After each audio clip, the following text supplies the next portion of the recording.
too much. Hopefully, this live will not be restricted.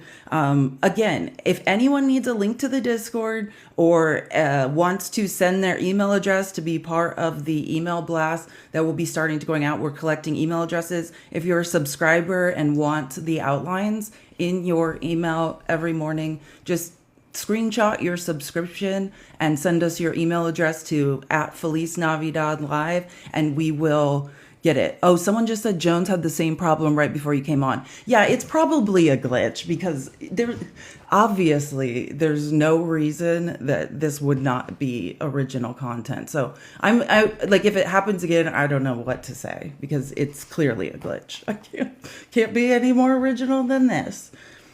Okay, so yeah, again, if you want to send your email address, if you're a non-subscriber, send your email address too, just collecting email addresses, because eventually we're going to, if there's updates when I'm doing events and covering things for the Arizona Democratic Party, all of that good stuff, I can send email updates. So if you want to send your email address here and be added to our email address list, that's great. If you're a subscriber, send a screenshot of your proof of your subscription, because obviously then we'll send the outlines out to you and any special content that is subscriber only.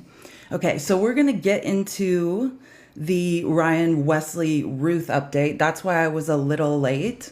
Yeah, guys, keep tapping the screen. Oh, quickly, if you would like to donate, I do rely on your tips and donations to keep my research going, to provide these outlines and the hours it takes to do them every day. If you would like to donate, the fun part is write a little note in the comments. This is Cash App and Venmo. A girl has no name. And I will periodically read your messages throughout the show. If you are opposition, as we get going, always taking opposition. And it doesn't have to be on subject. If you don't want to talk about what we're talking about, that's fine. If you would like to talk about whatever is bothering you today, we welcome opposition at any time.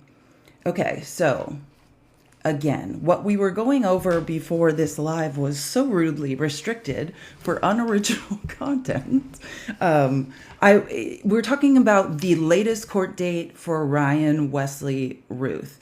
I talked about yesterday how, based on the previous court filing, he could very well be out on bail, right? Because it just looks like, okay, he's a felon who can't possess a weapon, and he did, and the weapon he was in possession of has the serial number scratched off.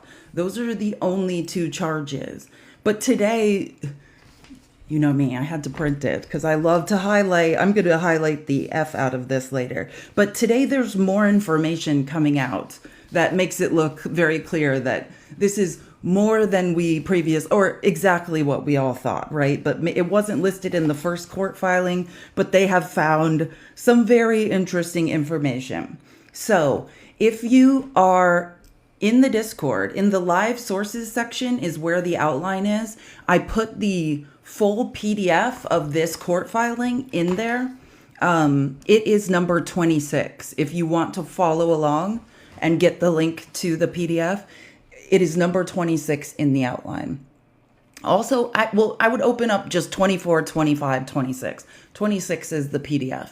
But yeah, I'm going to go over things because it's hard to read from the court documents what is said in this handwritten letter. So, and it's listed out in a New York Times article, which is 24. So let me pull that up really quick in case I also need to reference it. But I'm going to start, if you're following along in the PDF, on page 5, number 14. So it just, what I'm basically trying to do here is it starts and it recaps what we already know of what happened on the 15th that day. And then when he kind of hopped in his Nissan Xterra to escape, all of the stuff we've already heard ad nauseum. Guys, keep tapping the screen, by the way. Let's see if we can get to the For You page and get some opposition today. I'm in the mood to argue with someone. Okay, so starting at number 14, it said, law enforcement discovered that the license plate on the Nissan Xterra was not registered to the Nissan Xterra. And I think I pretty much said that. He had put false plates on the car. During a search of the Nissan Xterra, FBI agents found 2 additional license plates. The agents also found 6 cell phones. One of the cell phones contained a Google search of how to travel from Palm Beach County to Mexico. So this guy was apparently planning on fleeing. Is Hoodie here? Is Hoodie here? Is Hoodie in the chat? Is that why everyone is suddenly saying no hoodie all at once? I was like, I'm not wearing a hoodie. And then I realized what you guys were talking about. Okay. Yeah, Hoodie, you can listen to this and then come give your awful opinion on it. Perhaps, if I'm in the mood. Okay, so again, he had 2 additional license plates inside the car. There were false plates on the outside of the car. Inside they found 6 cell phones. One of those cell phones contained a Google search of how to travel from Palm Beach County to Mexico. That's way too many cell phones. You know what I mean? Second only to, do you guys remember when Steve Bannon's benefactor was arrested? That Chinese dissident? Remember when Steve Bannon was arrested? He was arrested on a yacht. Well, the owner of that yacht is a Chinese dissident. And when he was arrested, because he actually has defrauded other Chinese dissidents out of billions of dollars in a crypto scam. Shocker. It's always a crypto scam. I don't know if anyone remembers this. He owned 2 floors of a Manhattan hotel and had rented them out. And they found like 96 cell phones in Faraday bags. So I'm just saying, once you get above like 2 cell phones, there's a problem. Okay, so obviously he's planning to flee from Palm Beach County to Mexico, or it's an option because on one of the phones they found searches for that. The agents also found 12 pairs of gloves. I mean, how many hands does this man have? 12 pairs of gloves, a Hawaii driver's license in the defendant's name, a passport in the defendant's name, and documents including the following. This is tiny letter A, bottom of page 5. A handwritten list of dates in August, September, and October 2024, and venues where the former president had appeared or was expected to be present. So he is basically doing similar to what we know about Thomas Crooks, who was searching both Biden and Trump and just looking like, when is it convenient for me and when will I be near these people? It looks like he was doing a lot of searches. He had a handwritten list of dates in August, September, and October 2024, and venues where the former president had appeared or was expected to be present. So, looking for opportunities, apparently. Now at the top of page 6, letter B. A notebook filled with dozens of pages filled with names and phone numbers pertaining to Ukraine. So still delusionally thinking he's doing something in Ukraine. Discussions about how to join combat on behalf of Ukraine, and notes criticizing the governments of China and Russia. This guy is big on manifestos. So now on 15, the FBI obtained cell site records for 2 of the cell phones found in the Nissan Xterra. The 2 cell phones are serviced by different carriers. So he's going from carrier to carrier, getting cell phones. The FBI analysis shows the following. A.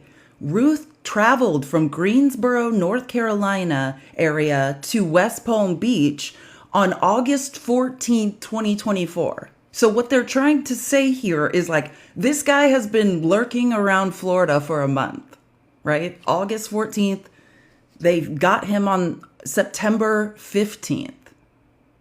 So he went from Greensboro to Palm Beach, to West Palm Beach, and has been lurking around there ever since, basically.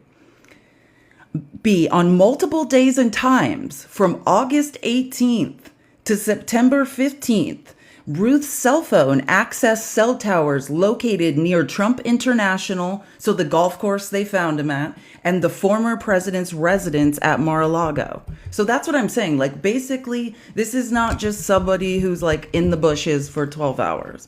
He purposely, thank you guys so much for the gifts. I appreciate it so much. So let me set.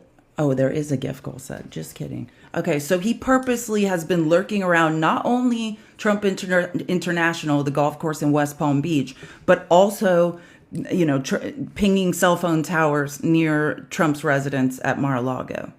So then the FBI examined the AK-like weapon, the SKS, that was recovered from Trump International and found a latent fingerprint on a piece of tape attached to the rifle. That fingerprint matches Ruth, which obviously it's like kind of like no brainer, but yeah, they do need to connect that. Then they have a photo of it in here. So now I'm on page 7 at the top, starting at 17. As part of this investigation, FBI agents reviewed, and I told you about his Amazon book.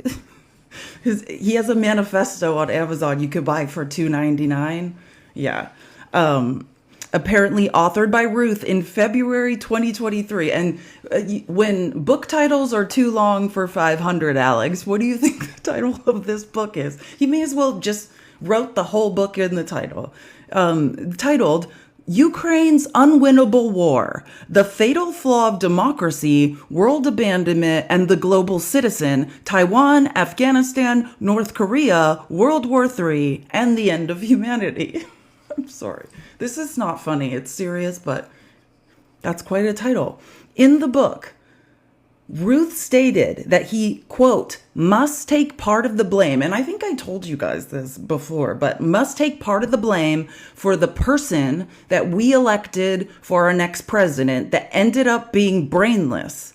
But I am man enough to say that I misjudged and made a terrible mistake. And Iran, I apologize. You are free to unalive Trump as well as me. That's what I was telling you guys, that he was also like suicidal in a way, saying like he feels guilty for 2016, for voting for Trump, for being duped by Trump, for believing, he was going to drain the swamp, that he could handle foreign relations, like foreign policy effectively, all of those things. So he's basically saying, I deserve to be punished for this as well. You are free to unalive Trump as well as me for that error in judgment and the dismantling of the deal. And I assume when he's apologizing to Iran, that's because Trump likes to pretend like what's going on in the Middle East is in no way his fault. But that was the backing out of the Iran nuclear deal, I assume, is what Trump broke down relations with Iran in a huge way.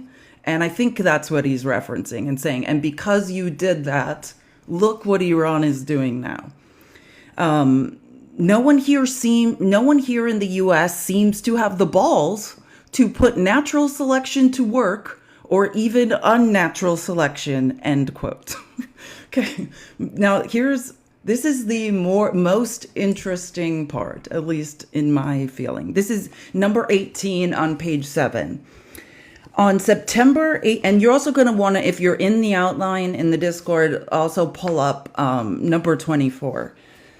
On September 18th, 2024, law enforcement was contacted by a civilian witness. So 3 days after this event, a civilian comes forward who stated that Ruth had dropped off a box at his residence several months prior. So just to give you an idea of when this is how long this has been percolating in this guy's mind. Several months before he drops a box off at a friend's house. After learning of the September 15th, 2024 incident at Trump International, the witness opened the box. The witness stated the box contained ammunition, a metal pipe, miscellaneous building materials, tools, 4 phones, as if he needs just a few more phones, and various letters. One handwritten letter addressed to the world stated, among other things, quote, "This was an assassination attempt on Donald Trump, but I failed you." So think about that. He's preemptively saying that he had failed. and drops this off several months before. So anyway, that's a very strange thing to do, right? This is an assassination attempt on Donald Trump, but I failed you. I tried my best and gave it all the gumption I could muster.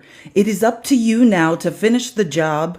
I will offer $150,000 to whomever can complete the job. The witness took a photograph of the first page of the handwritten letter as shown below. Terrible handwriting, but so that's what that is.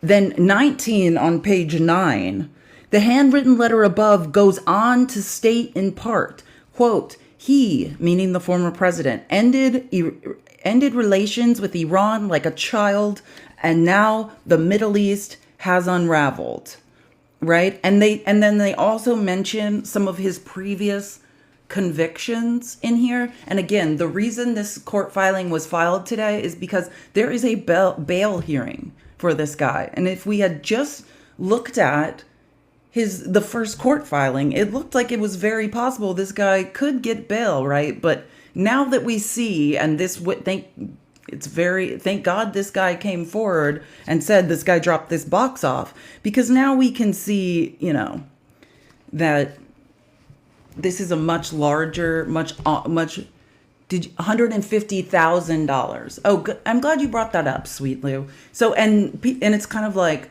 remember I said this guy, well, first of all, in court filings, it says that he has no income but makes $3,000 a week. We were like, that's what it says in the first court filing? Oh, I know. They definitely should not what American citizen would want this man out on bail? Nobody right mind is the answer. I hope he doesn't get out on bail. And so now I'm going to switch to number 24 because there's more information. This is a short article that's easy to read that the New York Times put out. It's called Suspect in Trump Assassination Attempt Outline Plans in Note, right? And it has more information about the note.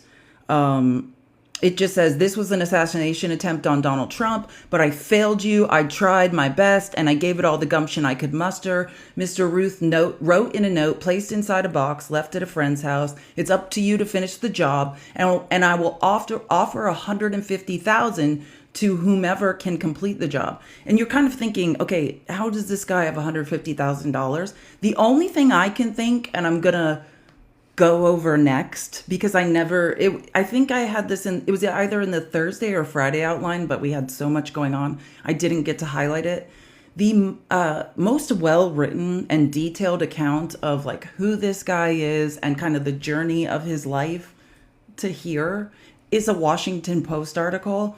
And one of the things I learned from that Washington Post article was that he sold his house not too long ago, his house that he had in Greensboro, North Carolina. Like, I think it's a complete teardown. Like, the weirdest part I remember from the Washington Post article is the guy who bought it was like, there's like no kitchen or like bathrooms inside. It's basically a teardown. Maybe that's what the land was worth. But if I remember correctly from the other article, he sold it for like 170 something thousand. So I'm just saying, if we're all wondering, does he actually have the money? Maybe it could be from the sale of his house. I don't know. It's just me connecting some dots. So, Mr. Ruth was scheduled to appear before a federal judge in West Palm Beach on Monday morning for a detention hearing. Last week, he was charged with possessing a firearm as a felon, which carries a prison sentence of up to 15 years. So, they can get him on that. They can just throw the book at him. And then possession of a firearm with an obliterated serial number. So, prosecutors disclosed the new information in a memo written to convince a federal judge to retain Ruth indefinitely, which I think is very fair and in the interest of all of us, while he awaits trial. The filing paints the clearest picture to date of an itinerant and impoverished contractor who repeatedly professed his willingness to unalive to defend Ukraine. Law enforcement officials searching Mr. Ruth's SUV found a handwritten list of dates. So again, just talking about this was very premeditated. He had a list of dates that had passed, right? Tracking all Donald Trump's appearances and then also future dates of where he would be. In their memo, prosecutors also noted Mr. Ruth's extensive criminal history, saying he was convicted on multiple counts of possessing stolen goods. In 2002, he was charged in North Carolina with possessing a weapon of mass destruction, a felony. Court documents described the weapon as a binary explosive with a 10-inch detonation and a blasting cap. Now, I just want to say, and now I'm going to quickly switch to number 25 in the outline, again, which is in the live sources section in the Discord. If you would need a link to the Discord, please message this TikTok account. You can follow it and message it at Felice Navidad Live. This is a business account, and we will get you a link to the Discord. Thank you so much for the gifts, you guys. It is more appreciated than you know. So this article, and again, you can listen to this or read it, but this is the most in-depth description I have found of who Ryan Wesley Ruth is and the whole journey, right? They interviewed over 20 people on and off the record from this article. It is absolutely fascinating, and they leave no stone unturned. So if you're looking for more clarity on who he is for debates and things of that nature, this is where I would go. It is a Washington Post article called "A Journey from North Carolina to Ukraine to Suspect in Apparent Assassination Attempt." Ryan Ruth lived a life of quirky anonymity until a seeming unraveling allegedly put him within striking distance of former President Donald Trump. And it's very interesting to listen. It says, they even say right here in the third paragraph, nearing 60, he was running a small business, building tiny homes and sheds in Hawaii. He was working for essentially a nonprofit or a charitable business that was providing tiny homes and stuff for people, for different people who needed it in low income situations. And the guy who owns that nonprofit said that there were no complaints about him.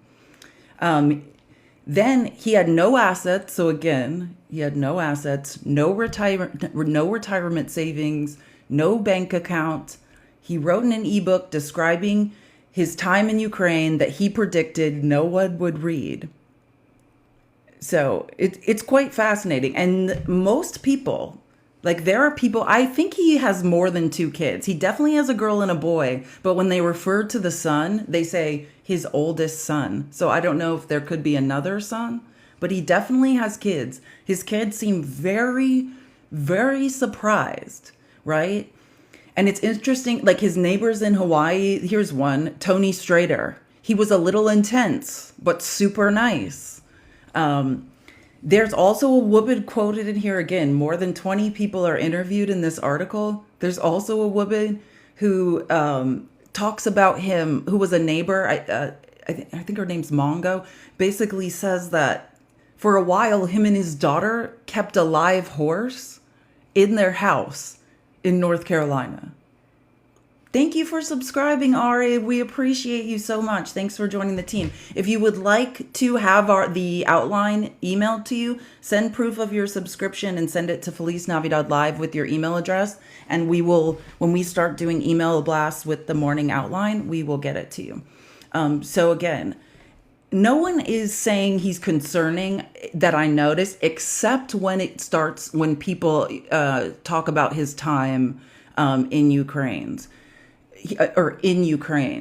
It says, here's a quote. Ruth wrote that he had traveled to Ukraine twice in support. Yeah, and he was in Ukraine twice. That's true, by the way. That's confirmed. So it wasn't just once. He went to Ukraine twice in support of, quote, freedom, human rights, and democracy around the world. And I come back to bullshit such as this. So what is he talking about? This is when he was building tiny homes in Hawaii, right? A man named Sally Levi, a vanilla grower on Oahu, described a disconcerting experience last year. So he paid Ruth to build him like a trailer.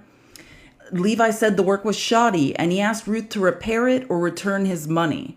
And that was Ruth's response, basically. Ruth refused and fired off an irate email. Ruth wrote that he had traveled to Ukraine twice in support of freedom, human rights, and democracy around the world. And I come back to bullshit such as this. Perhaps I would be happier dead on the front lines than dealing with rich people in fancy cars as I drive old, broken down vehicles and hoping to keep my account out of the negative and hoping for food to eat, wrote Ruth in the email, which Levi shared. You disappoint me as a human. And again, that's probably the most aggressive interaction that I found as far as what happened in Hawaii.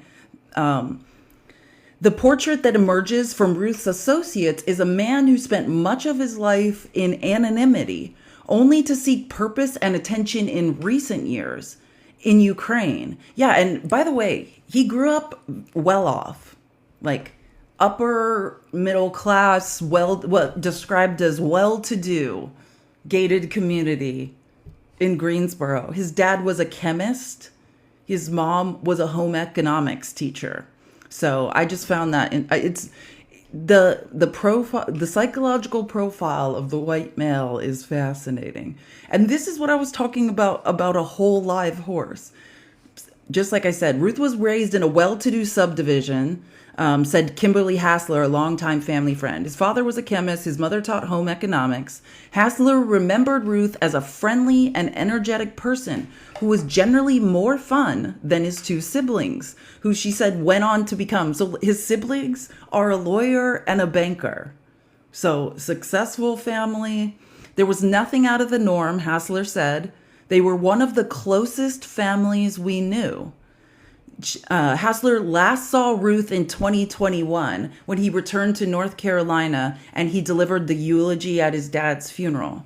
But in his book, so now we're seeing contrasts, right? Like, I think I come from a similar family, but what people know of families can be very different than necessarily what's going on inside. So in his book, Ruth wrote that he was, quote, kicked out and on my own at the age of 16. He spent 2 semesters at North Carolina Agricultural and Technical State University in the mid-1990s, but didn't earn a degree. And this is what I briefly touched on. He was like cast as a hero. There's an article in the Greensboro News and Record about him. Basically, he confronted and chased off a grape suspect. Someone was attacking a woman and he confronted them and chased them off. And he was given an award. This is in 1991. Now, I also want to just point out this guy, maybe he spent a couple nights in jail, but this man has spent essentially 0 time in jail or prison. I just again want to make the point. What if this man was not white? Would he even be alive right now? Like, if you reading what this guy has done in his life, if this man was not white, he would be in prison for life, if not more. The things he was doing and not even getting jail time, it is mind-boggling what you could get away with in this country when you are a white male. Over the years, he accumulated a lengthy list of minor offenses, writing worthless checks, failing to obtain a permit for construction work, engaging in welfare fraud, driving without a current inspection. But in 2002, his interactions with the authorities took a more serious turn. In April of that year, Ruth was arrested for possessing an explosive device, the one they mention as a reason to not let this guy out of jail in the latest court filing. Okay, so according to Chris Parrish, the assistant district attorney of Guilford County, he was later convicted. If I had a bomb, a literal bomb, what do you think would happen to me? What do you think his punishment was for possessing a weapon of mass destruction?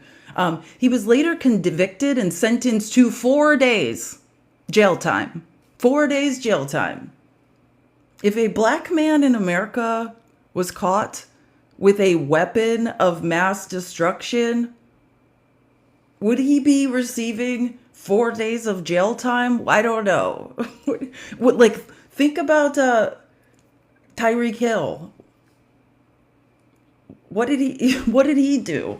He was driving fast and was like face down. This man had a literal weapon of mass destruction. He didn't prove his innocence. He was convicted of it and got 4 days in jail. Like, it's truly mind-boggling. So again, that was in 2002. So that was April of 2002. Then in December, so just 2002 was quite a year for this man. He was found with a weapon of mass destruction. Then that December, right, Ruth was stopped by Tracy Folk, at the time a Greensboro police sergeant, for driving his pickup with a revoked driver's license. She saw him reach for a duffel bag that contained a gun, which I believe from reading another article, it was fully automatic or something. She recalled in an interview and pulled her own weapon. This is when Ruth immediately drove off, she said, and barricaded himself inside his business. So he is now in a standoff with police. I just want to say again, how did we get to the point where he was even able to be in the bushes? So he barricaded him inside his business, United Roofing. Police surrounded the premises. They had to call in a SWAT team. After several hours, Ruth emerged and was arrested. Again, not unalived. I just want to point out, if he was a black man, do you think he would have made it through either of these two incidences? Right? You're caught with a weapon of mass destruction, convicted in April 2020 or 2002. You get 4 days in jail somehow. Then in December of the same year, you're barricading yourself in a business in a standoff with police, right? And then he just comes out. So what do you think happens then? I'm just telling you guys the story. He pleaded guilty to carrying a concealed weapon and resisting an officer. He received probation and a suspended sentence. Probation and a suspended sentence. So I don't know who this guy's parents knew, but that seems insane to me. It seems absolutely mind-boggling that in the same year you can be caught and convicted of having a weapon of mass destruction, go to jail for 4 days, and then a few months later, pull a gun during a police stop. Think about if you did that if you were a black man.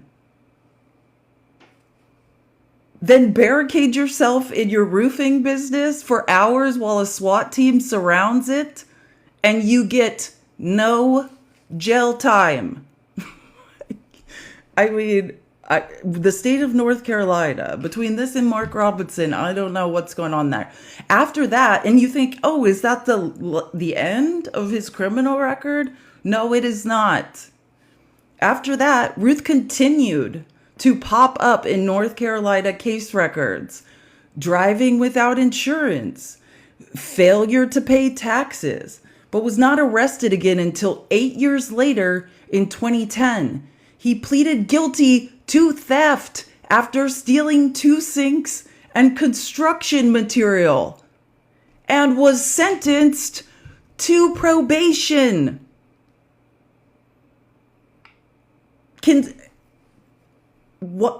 There are no words for this. I just want to point out one of these offenses, even the offenses before the 2002 offenses, would have had a minority in this country in jail. Again, then he's arrested for theft, stealing, and this is expensive construction materials. We're not talking about $5. After being convicted of having a weapon of mass destruction, then pulling a gun during a police stop and barricading himself in his own business. Now, after you're stealing construction materials and you're arrested for that and get probation. So for all of these things this man has done, he served 4 days in jail. Whatever his legal troubles, he appeared to be a good, if unconventional neighbor. That is the weird thing about this. Like I said, this Kim Mungo lived next door to Ruth and his daughter for nearly 2 decades on Hyatt Street in Greensboro, and told reporters Monday that he'd always been friendly to her. Mungo recalled a stretch during which Ruth and his daughter kept a horse in the living room. A whole live horse, she said. It was crazy. Yes, it was crazy that he was able to do that because he should have been in jail for life. I'm just saying, I actually don't advocate for punitive justice systems, but the hypocrisy of all of this and all the trouble he caused in Ukraine, you guys, he caused so many problems in Ukraine for people. And here's the part I was trying to tell you about. So despite such eccentricities like a horse in the living room, they were kind of weird, but they didn't bother me and I didn't bother them. Ruth sold the ramshackle house earlier this year. So think about it. Earlier this year, he sells that house for 170 grand. So that's why I'm pointing out he's offering 150,000 in his little weird letter he left at his friend's house. I'm just making the connection. Earlier this year, sells his house. Now he's making an offer to people. Keep tapping the screen, guys. Tap, tap, tap. So Todd Dorner, who's the new owner, described the home as uninhabitable. Said he plans to tear it down. He took possession of the property and found there was no kitchen. Yeehaw. Thank you, Mike. And no working bathroom. But guess what was there? You could see this man's complete paranoia. So he doesn't have a kitchen or a working bathroom, but he had a sophisticated security system set up around the house. He had, multiple security cameras mounted around the exterior. So cannot afford a kitchen, but definitely was very paranoid about something. So then around 2018, right, he goes to Hawaii. And I mentioned this, there's a woman who made a GoFundMe who described herself in the GoFundMe as his fiance. I don't know. I mean, I would love to hear an interview from her. Can we get this woman on the show? So that's where he was building tiny homes and sheds. Oh, here's the name. So he volunteered his services with Home Aid Hawaii. That's the nonprofit that combats homelessness. And the owner's name is Kimo Carvalho, the group's executive director. He said in a statement when interviewed, he had no complaints about Ruth, even though we do know that some people who Ruth did work for did accuse him of doing shoddy work. So in Hawaii, apart from a few traffic violations, I'm just saying that Black people in this country go to jail for a few traffic violations. How many run-ins are you allowed to have with the police and nothing ever happens to you? A few run-ins with the police appeared to lessen after his move to Hawaii. However, at one point in 2019, so while he's in Hawaii, FBI receives a tip alleging that Ruth possessed a firearm, something prohibited because of his criminal record. Jeffrey B. Veltri, the special agent in charge of FBI Miami's field office, said Monday that investigators interviewed the person who submitted the tip and passed the information to local law enforcement in Honolulu, but the tip did not result in any charges. This is either the luckiest man on earth or what we have here in writing, which should be used in debate and in conversation, is the most bleak and obvious evidence of the two-tier justice system I have ever seen in my life. 4 years after Ruth arrived in Oahu, however, the focus of his attention changed dramatically, right? He became obsessed with Ukraine. Please remember, this man has no military experience or any business pretending or purporting himself to be a soldier and trying to organize military actions. So in early 2022, he joins a bunch of volunteers, right, who wanted to support Ukraine's war effort. The International Legion of Ukraine's armed forces turned him down, right?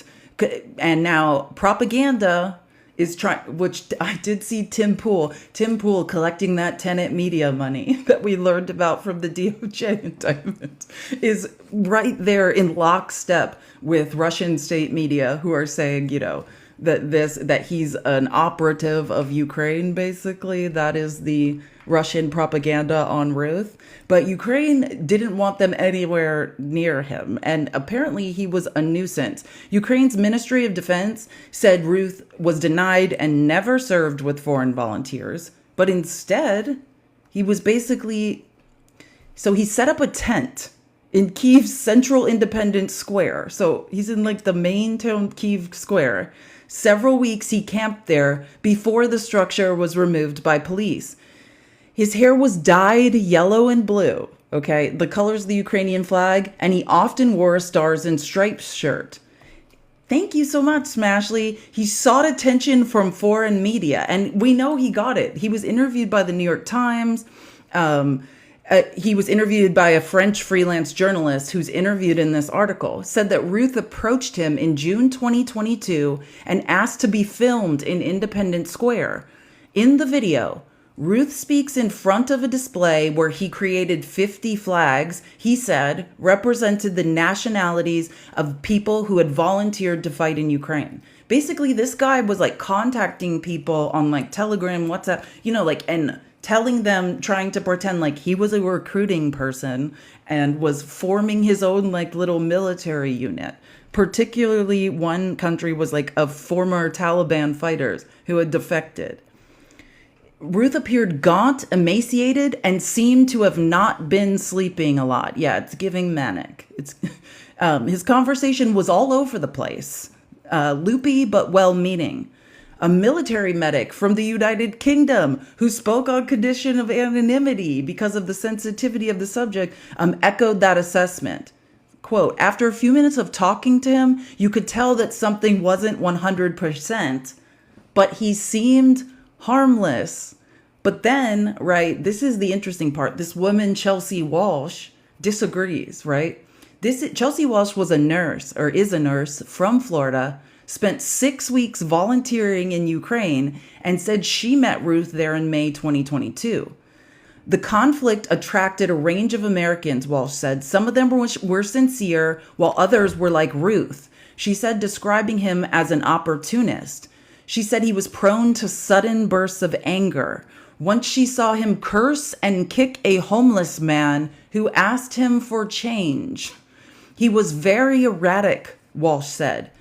When Walsh returned to the United States, she said she spent an hour at the airport with Customs and Border Protection personnel, specifically detailing her concerns about several Americans she felt were dangerous, and Ruth was chief among them, she says. So she was alarmed enough to get back to the United States and stay and talk to Customs and Border Patrol about him. And the CBP did not respond to reports. All told, though, he spent 5 months in Ukraine in 2022 and 3 months there last year. So he was able to go back. So they didn't obviously ban him. His repeated efforts to recruit fighters to Ukraine, particularly from Afghanistan, were raising alarm bells. He was filmed wearing a t-shirt with his email address and phone number, presenting himself as a military recruiter and promising people $1,200. In his book, Ruth describes repeated and futile efforts to obtain visas. So he's talking to Ukraine, trying to get visas for former Taliban fighters to travel to Ukraine. Paperwork overrides the slaughter of humans every time, he wrote bitterly. Yeah, that's human trafficking. I don't know how else to explain this in a simpler way, but it's human trafficking. Yeah, and it seems like other people who were other Americans in Ukraine were concerned about his human trafficking efforts. There were widespread concerns about Ruth's mental health, said Sarah Adams, a former CIA officer who helped run a network that linked 50 aid groups to share information in Ukraine and coordinate humanitarian efforts. And so, again, she's a former CIA officer. In June of last year, Adams put a warning about Ruth on her network's LinkedIn page, telling people to beware of him and his recruitment scheme. Ruth was instructing Afghans to travel illegally to Iran, she said, as a pathway towards joining the Ukrainian Foreign Legion. This is a fraud, she wrote. The same day, Adams said a colleague forwarded the alert about Ruth to the State Department. And the State Department did not respond to requests. So I'm just saying, like, it is amazing to me. This guy has committed countless crimes. This guy has been in many states. This guy was in Ukraine. People are telling the State Department, telling Customs and Border Patrol about him. I mean, there was opportunity after opportunity after opportunity to stop this man from getting to September 5th, 2024. I think, listen to this. Evelyn Ashbrenner, an American who served in the administration of the Ukrainian International Legion, which Ruth kept trying to tell people he was a part of, and he was not, told Ruth by text message late last year to stop his absurd efforts to recruit Afghan soldiers to fight in Ukraine. And this sounds like something I would say. You are absolutely not helping anything by doing this, Ashbrenner wrote. Please do less. Please do less. For Ashbrenner, the news that Ruth was arrested in connection with a possible unaliving attempt did not come as a surprise. There's a streak of zealotry in him, she said. I knew he was not firing with all pistons. Back in Hawaii, however, so and the site of at least a dozen agents showed up and were combing through his home, I guess, which he still has early Tuesday, which apparently neighbors were shocked about. So it's interesting because there's people who seemingly very much knew and could tell this guy was a problem. And then there's neighbors who were like, oh, but he's a nice guy, right? He's very mercurial. He switches back and forth. He's moody. Yeah, which Ruth was old. It says he's pretty cool. I mean, I think that's basically all I wanted to cover. I think we got through most of it. I think that, but I just want to point out this guy committed countless crimes, including serious crimes, and was convicted of them and never served jail time other than 4 days. And after that time, again, pulled a weapon during a police stop, never went to jail. And we are taking opposition. We can move off of Ryan Wesley Ruth. I just wanted to make sure I get that out. In the outline, everything I was just going through, the latest court documents, the detailed article from the Washington Post, and the article from the New York Times, that's 24, 25, 26 of the outline. And I just think it's really important that we talk about it. And now there's many other things we need to talk about, though, right? I want to talk about Nebraska and the Republican Party's effort to turn it into a winner-take-all state, right? Because this is super, super important. Because right now, Omaha is traditionally like a blue dot and one electoral vote. Traditionally, the state is split, right? There's 2 electoral votes. The outskirts of Nebraska, the rural areas usually are red, and Omaha usually represents 1 electoral vote that's blue. And if you guys saw in the news, Lindsey Graham Trump. It's so interesting. Trump is always shitting on Lindsey Graham until he needs him to go do something. So the first article in the outline is about this. This is what I was going to start talking about because it's very important. It's called How One Man's Vote in Nebraska Could Change the Presidential Election. I highly, highly recommend this article. Keep tapping the screen. We're almost to 100K. So a single Republican senator appears to be holding back a push by Donald Trump to net a potentially pivotal electoral vote even before ballots are cast. So we got to remember this guy's name and watch out for this. And again, I highly I'm going to give you the overview of this, but this is number one in the outline, and it's a very interesting read. So a single Republican senator, this is a state senator. This is not not someone in Congress. This is a state senator from Omaha. His name is Mike McDonnell, has so far stood firm against a push by former President Donald Trump and the National Republicans and Nebraska GOP to change Nebraska from a state that divides its electoral votes by congressional district to one that awards all of them to the statewide winner. And Maine, if you don't know, is the only other state that does this alongside Nebraska. And why this is important to Nebraska is every 4 years, a place with only 2 electoral votes actually gets attention, right? And is pivotal to the presidential race. And this is great for things like labor, right? And the interesting part is Mike McDonnell, his term, because of Nebraska term limits, he's done in the state Senate.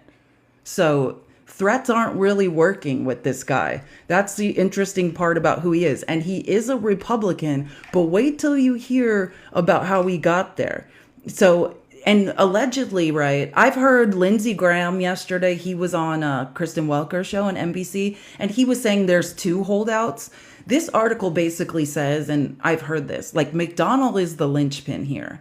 And as long as he holds out, there are 2 other Republican senators in Nebraska, in the legislature, who have also not yet committed to changing Nebraska's system and are likely to follow his lead. So basically, it pretty much all hinges on one man and what he does. Because, I mean, that's the rumor. If he folds, the other 2 will fold. And it's not that he's voting yay or nay. He's basically just not going to vote. Sorry, I just need to get a sip of water. Guys, keep tapping the screen. Oh yeah, Trump definitely has something on Lindsey Graham, Rose. That is astute observation. I could not, in fact, agree more. I think we've all noticed that Lindsey Graham is like a lapdog. If you guys remember, Lindsey Graham was John McCain's lapdog, and John McCain steered Lindsey. That's why Lindsey Graham backs Ukraine and has certain pro-life ideas. Like, he was shaped for a long time by John McCain. He worshiped John McCain. And then when John McCain went away, Lindsey Graham was like a lost puppy and has been lost ever since, has never found his way. Okay, so there's so many interesting things, but let's talk about the count. If Miss Harris were to win the so-called blue wall, right? So that's Pennsylvania, Michigan, and Wisconsin. And this is the most likely, that's what we're trying to do, right? We are trying to take the blue wall while losing every other battleground state, right? And Trump's trying to go through like the Sun Belt. So while losing, or the Rust Belt, while losing every other battleground state, so Nevada, Arizona, Georgia, and North Carolina, that one electoral vote, right, in Nebraska would be the difference between a 270-268 electoral college victory for the vice president or a 269-269 tie. And in the event of a tie, what happens, right? The Republican-led House of Representatives would determine the winner, not by raw votes of House members, but by the support of each state delegation. With more delegations in Republican control, right, Mr. Trump would almost certainly win. That's why they want to send it back to state legislatures, because the more Republicans in states control legislatures. So as of Friday, they're referencing last Friday, Mr. McDonald, who is barred by Nebraska's term limits from seeking re-election. That's a good thing for us, right? We don't want him to need to be re-elected by Republicans. That would be a worse situation. This is had not changed his position. So, quote, Senator McDonald has not heard a lot of compelling arguments for and against, but as of right now, he still remains a no vote. His spokesman, Barry Rubin, said on Friday, the only way he would think about switching would be if someone gave him a compelling reason for why it made sense on the merits of the winner-take-all situation.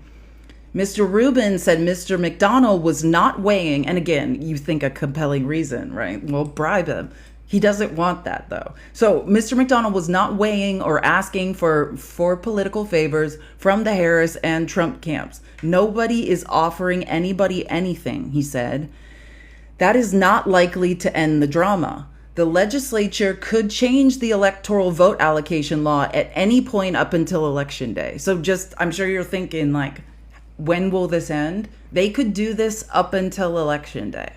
So they will be, the Republican Party, both inside of Nebraska and the National Republican Party, are going to be pressuring this man nonstop to change his vote up until Election Day. And in some sense, so this is fascinating, because you're like, okay, I kind of already knew this stuff, but this is where it gets interesting, and I actually learned something this morning, and I love to learn. In some sense, the Democrats share the blame for the conundrum. So Mr. McDonnell, who was a firefighter by trade, and he's a union leader.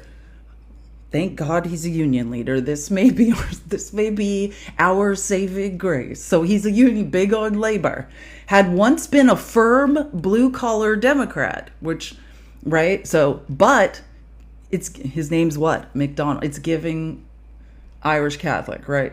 Or Scottish Catholic. But his Catholic faith and social conservatism led him to support Republican bills that restricted most abortions, as well as transition-related care for transgender minors. So the Nebraska Democratic Party punished him in March with a censure. So again, like, he was just on the House floor, they were like, gross, Mike McDonald, they censured him.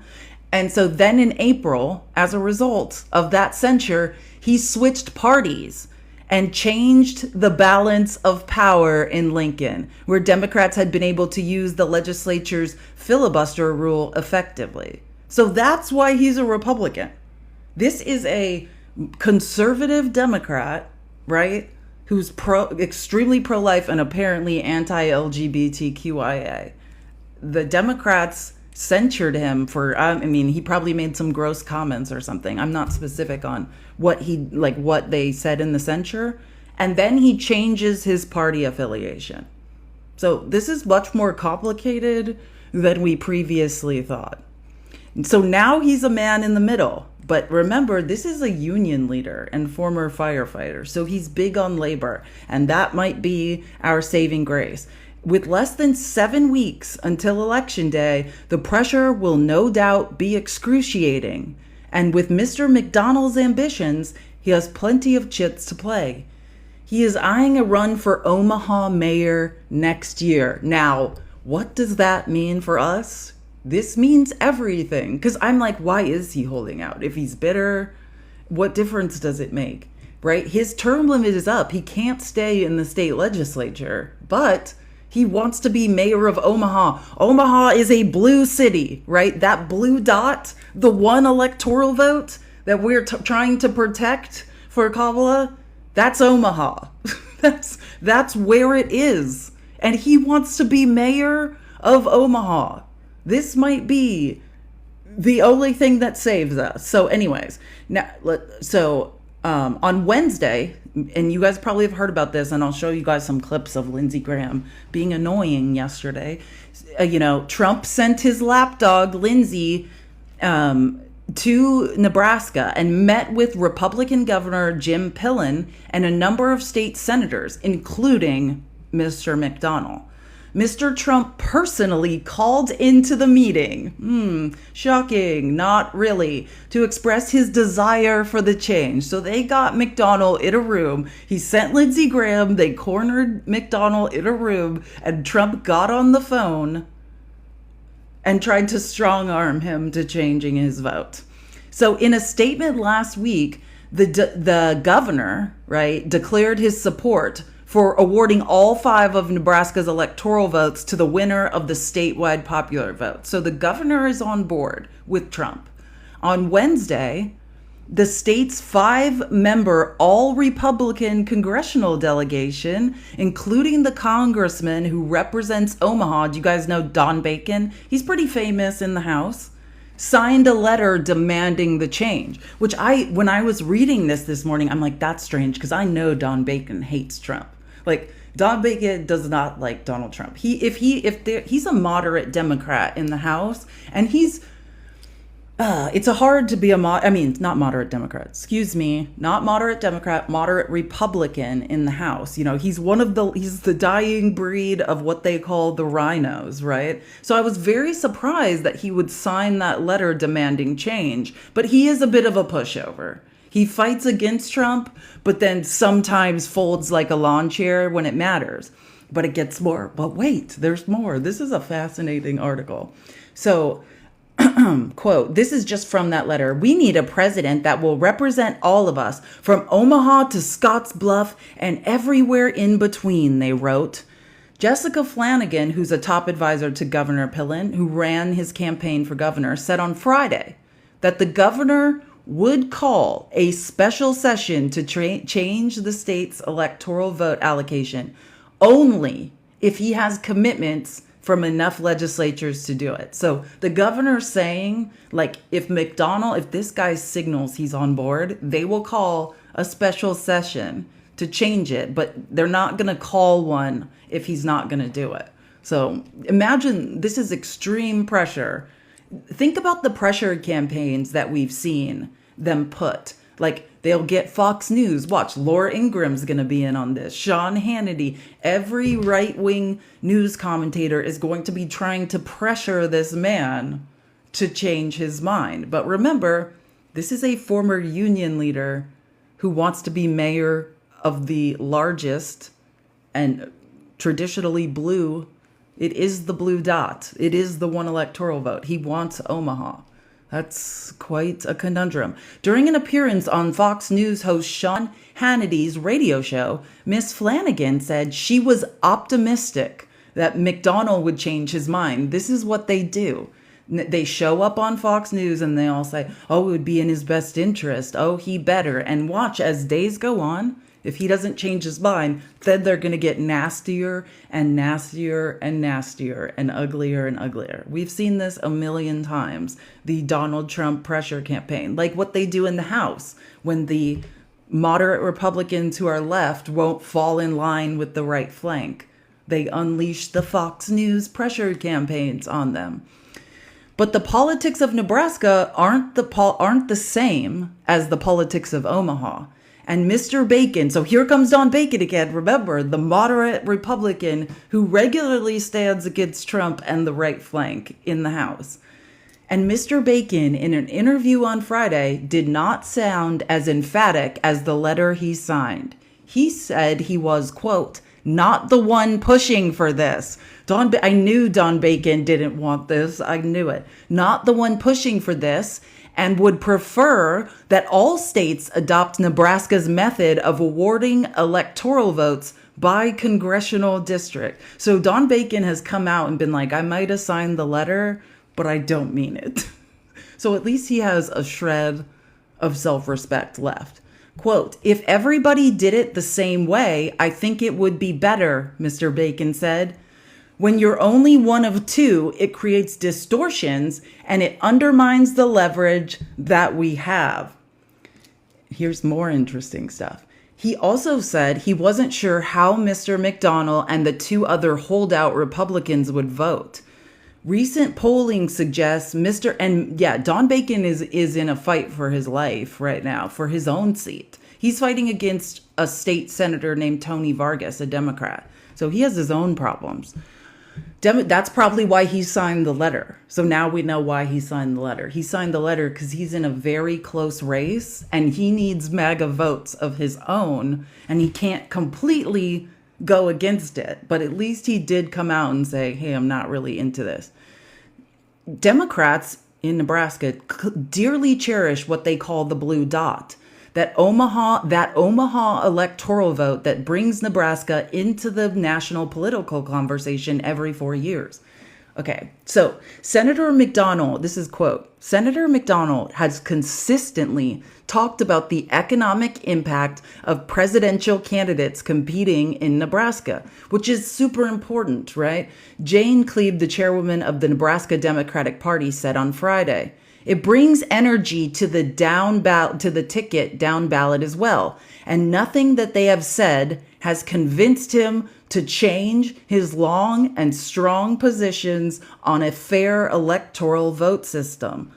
That's good stuff. Now here comes, remember I kept talking about labor and saying our saving grace here could be this guy's commitment to labor.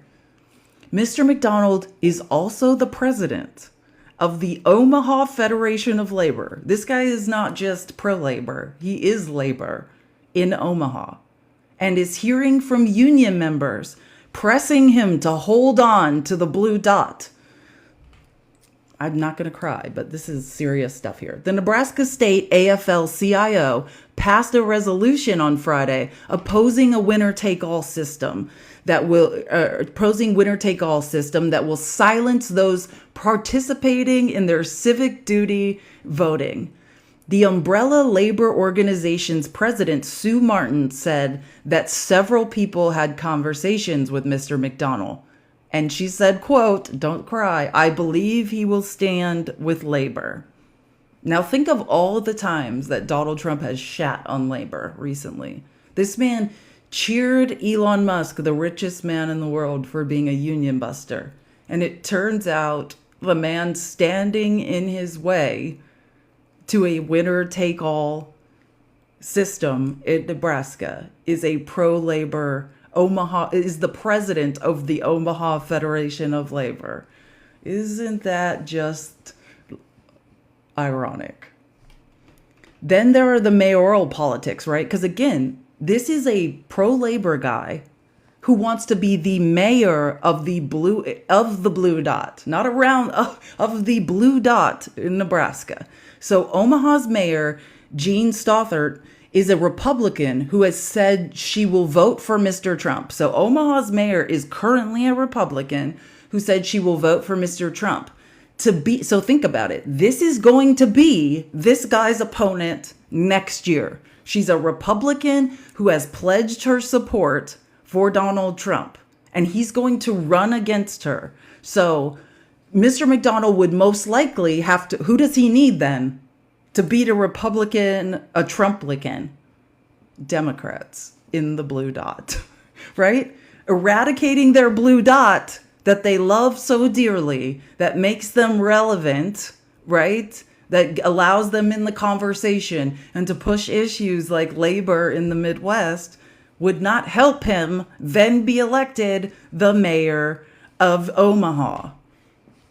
This is all good for us, right? Think about it. If that's his next plan, to run for mayor against a Trump Republican, if he gets rid of the blue dot in Nebraska, my guess is it's not going to go well for him.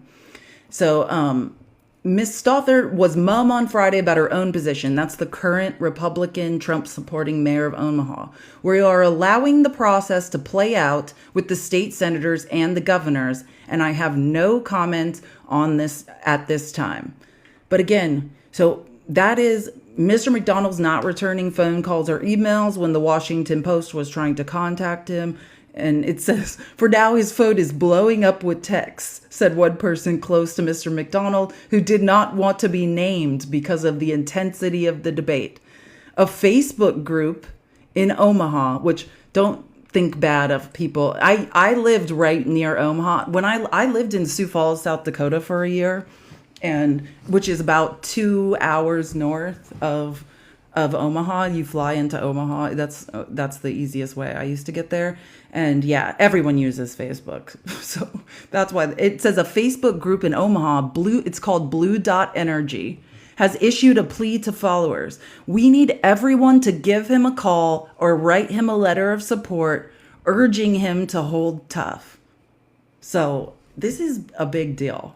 right? You live in Omaha, great zoo. Can I just say the Omaha Zoo? One of my favorites. I like every time I was going to the airport in Omaha, I would always just leave extra time to go to the Omaha Zoo. I love Omaha, period. Omaha's a great place. I'm a big fan of Omaha. People see, people know the zoo. The zoo is incredible. If you've never been to the Omaha Zoo, check it out. Where haven't I lived? Oh, Dan asked, where haven't I lived? Whenever I say I've lived somewhere, that's me saying I was in an unhealthy relationship where instead of having my own boundaries, I just became who someone wanted to be, me to be, and then moved to live with them. That's why when I say I lived places, it's always for like a year or two.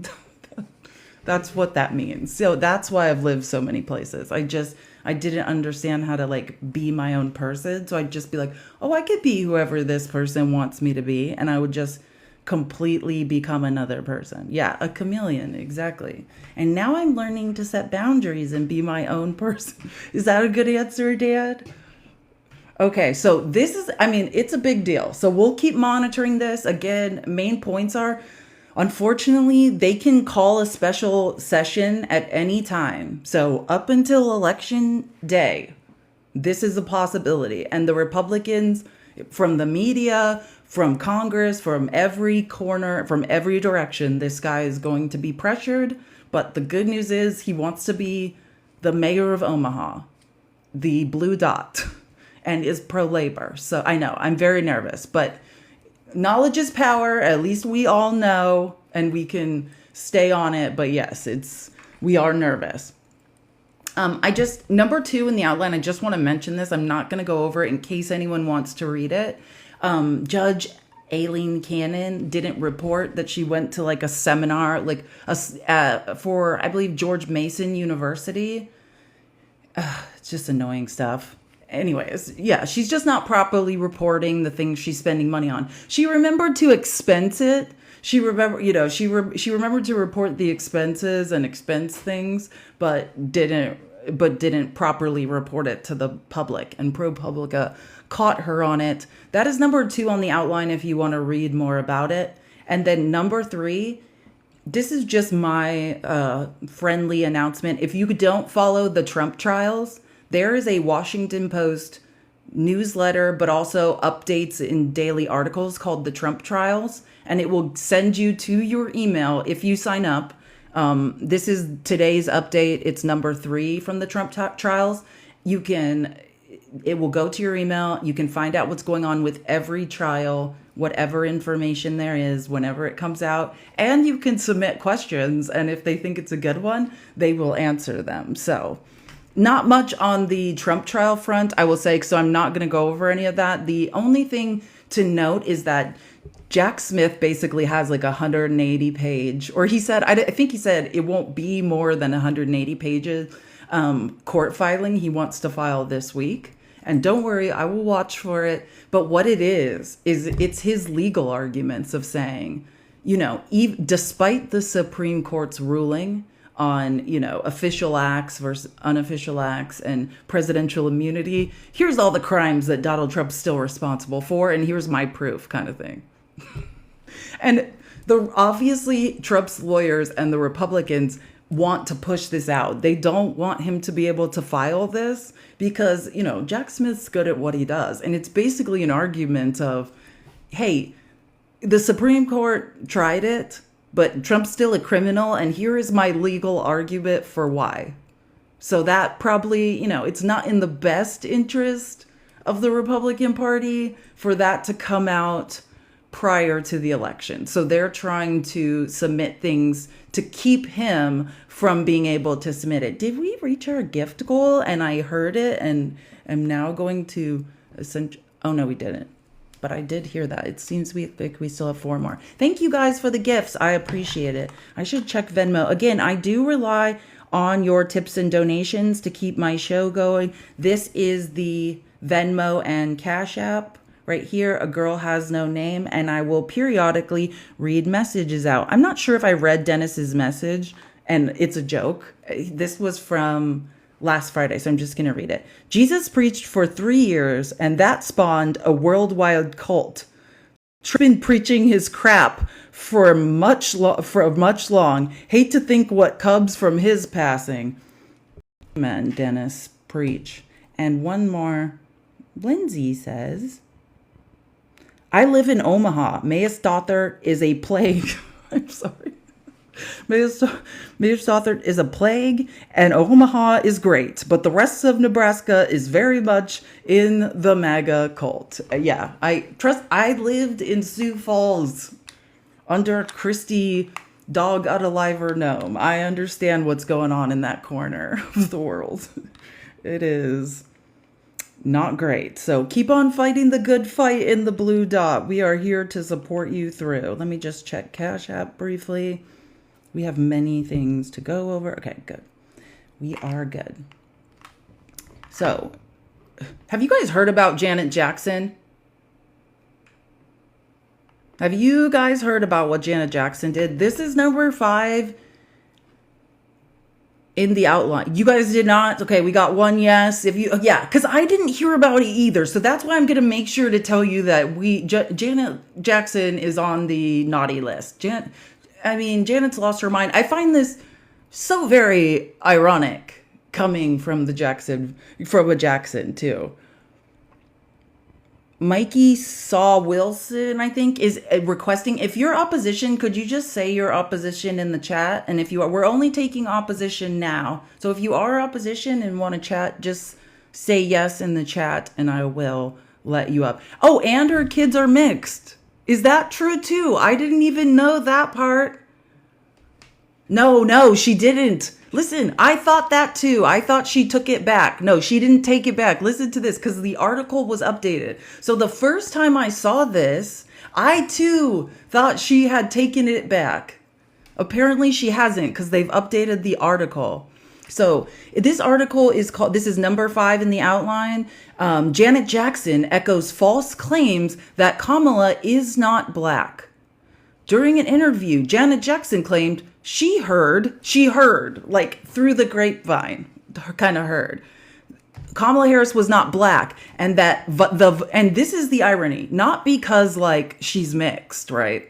But because she heard that the vice president's father was white. And she's just letting everyone know. Janet. I want everyone to picture what we know of the Jackson family. The irony of this, of her saying this, is not lost on me. During an interview with The Guardian, which was published on Saturday, ostensibly, she's promoting her own concert, right? So, I don't want to believe she's doing this for attention and to promote her concert, but nobody better go to her concert ever again for any reason.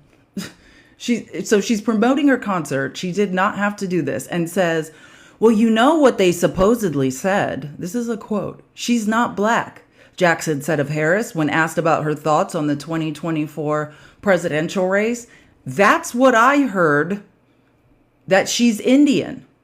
Her father's white, Jackson added, after a reporter challenged her claims. And she says, that's what I was told. I haven't watched the news in a few days. I was told they discovered her father was white. Oh, Janet. So I just want to find the part where, okay. The Guardian wrote that she was floored by the 5-time Grammy winner's comments, and then asked the singer if she thought America is ready for Harris, if we agree she's black or okay, a woman of color. And Jackson's response for that was, I don't know, honestly. I don't want to answer that because I really, truthfully don't know. I think either way it goes is going to be mayhem. Iqbal tried to clarify, does Jackson think there will be a peaceful transition of power in the United States? And she responds, I think there might be mayhem either way it goes, but we'll have to see. Jackson's inaccurate comments. Okay, wait. I want to find the part where they said that I didn't know she was black until a number of years ago when she happened to turn. Oh, that's Trump's comments. I want to find the part where it says that. Yeah, here we go. The Washington Post, along with other news outlets, initially reported, because that's what this article originally said in the title, that she had like taken this back, like retracted her statement, right? That Jack initially reported that Jackson apologized for the comments based on a statement from a man named Mo El Masari, who said he represented Jackson and is listed as the singer's manager on IMDb Pro. As a person close to Jackson, however, who spoke on the condition of anonymity, later told the Post that El Masari does not represent the singer. Jackson's representatives said Sunday she has not issued an apology. Jackson has not responded to a request for comment. So she's doing this. This is not a drill. Janet Jackson has lost her mind, and apparently this is the direction that she feels she should be going. So yeah, I don't even know what to say. Poor Janet's lost her mind. Oh, Ben.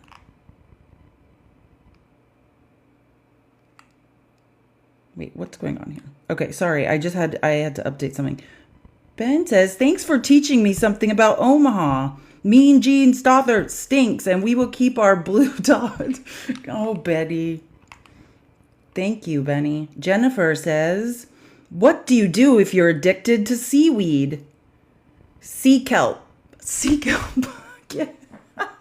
That was a good one. Sea kelp. I get it. Get it? Like sea kelp.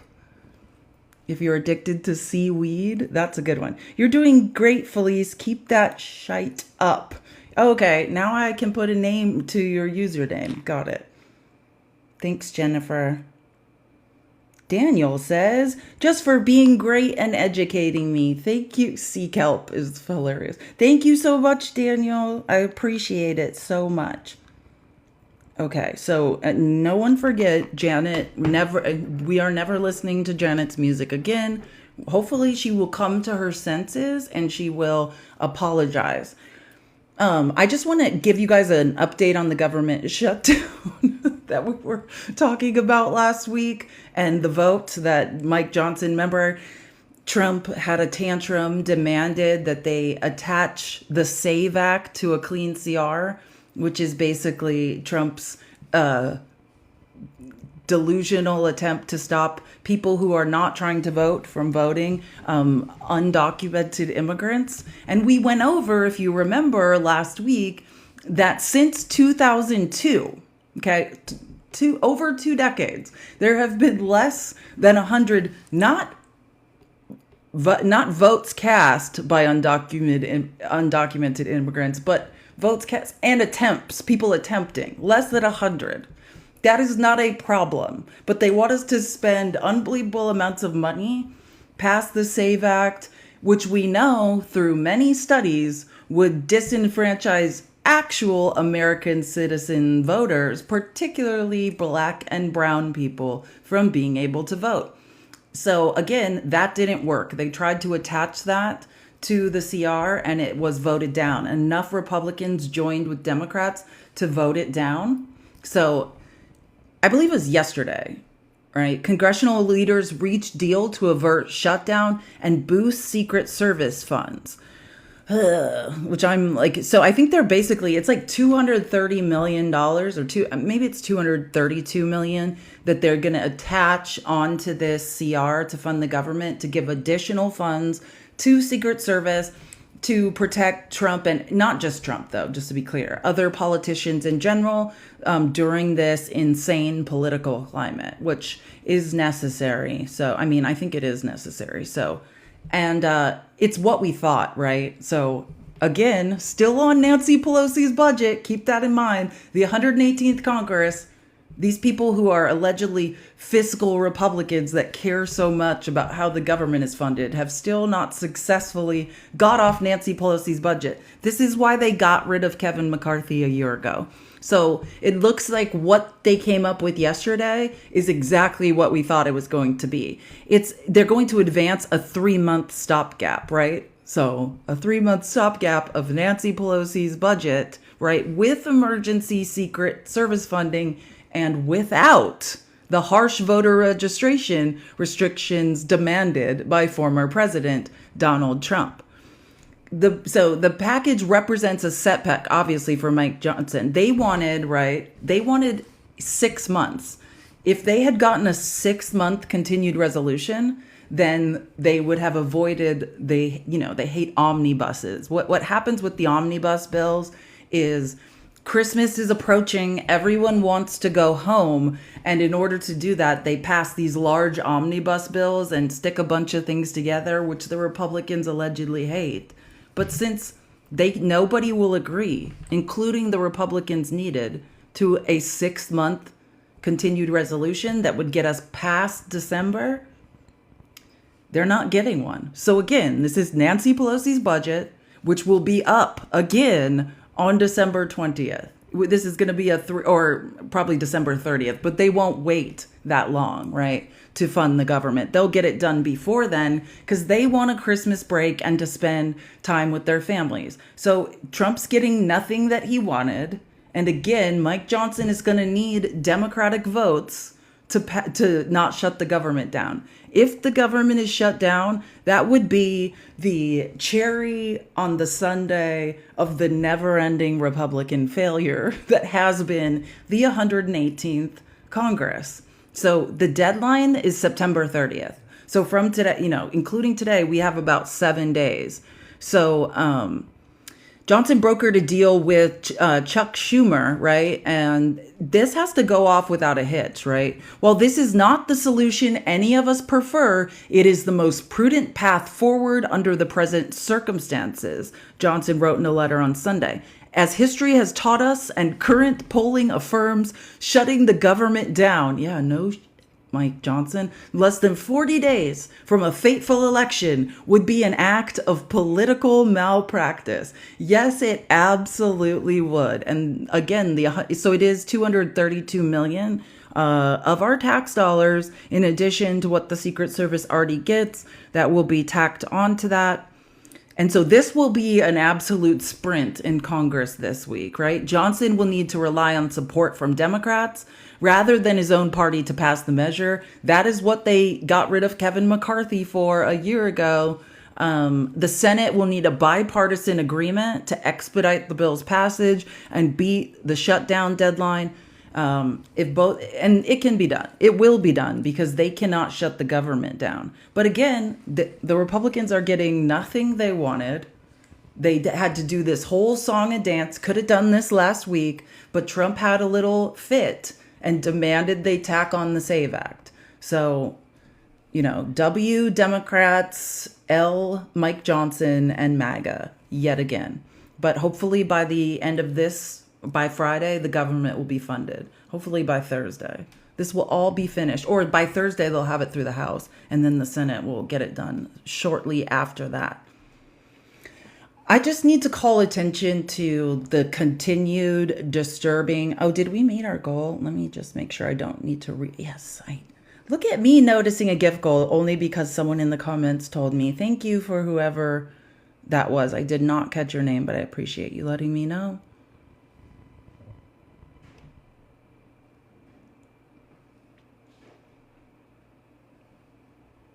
They should just automatically reset gift goals. That seems like a good idea to me. There should be a button and it just automatically resets. Guys, keep tapping the screen. I appreciate your support and being here and listening so much. More than you know. We're going to get into Mark Robinson, but this is sort of, thanks, hey, howdy. This is sort of related to Mark Robinson. So 7 through 9 are about Mark Robinson in the outline. 6 is something similar. It's just a disturbing article that was published in the Washington Post. It's called Trump's Second Term Agenda on LGBTQ Issues Alarms Civil Rights Groups. And we know this, right? We know what it says in Project 2025. We know that they feel that the LGBTQIA shouldn't be allowed to, don't count as a nuclear family in their definitions. We know all of these things. This article is particularly detailing concerning things about transgender rights. But there's a woman named Penny Nance. That's what's and she's in charge of a Christian nonprofit called Such a Karen nonprofit. Concerned Women for America. Can you imagine what one of these meetings is probably like? And this woman, again, her name is Penny, like 1 cent. Penny Nance. She met with Donald Trump at his golf club in Bedminster, New Jersey, for, in the name of her Christian nonprofit called Concerned Women for America. She wanted Trump to pledge in writing that a person's gender identity doesn't overrule their sex, and that if he becomes president again, all federal agencies will be directed to uphold this fact in every policy and program at home and abroad. Such a that. Do you know what I'm saying? Like sex, what they put on your birth certificate, however you were born, and then you later self-actualize and say, this is how I identify. I am self-actualizing. I am a woman or I am a man, whatever that case may be. This is essentially this gross nonprofit, Concerned Women for America, probably a sister group of, what's that one? The Moms for Liberty. It's very much giving Moms for Liberty energy. And it was an easy sell. Like, you think Trump pushed back on that?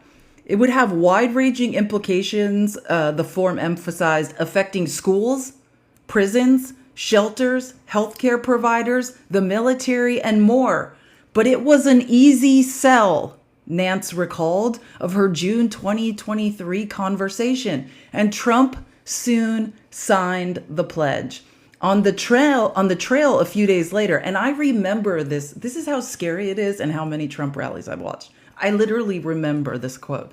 On the trail a few days later, Trump marveled aloud at the crowd's standing ovation for his promise to crack down on transgender insanity.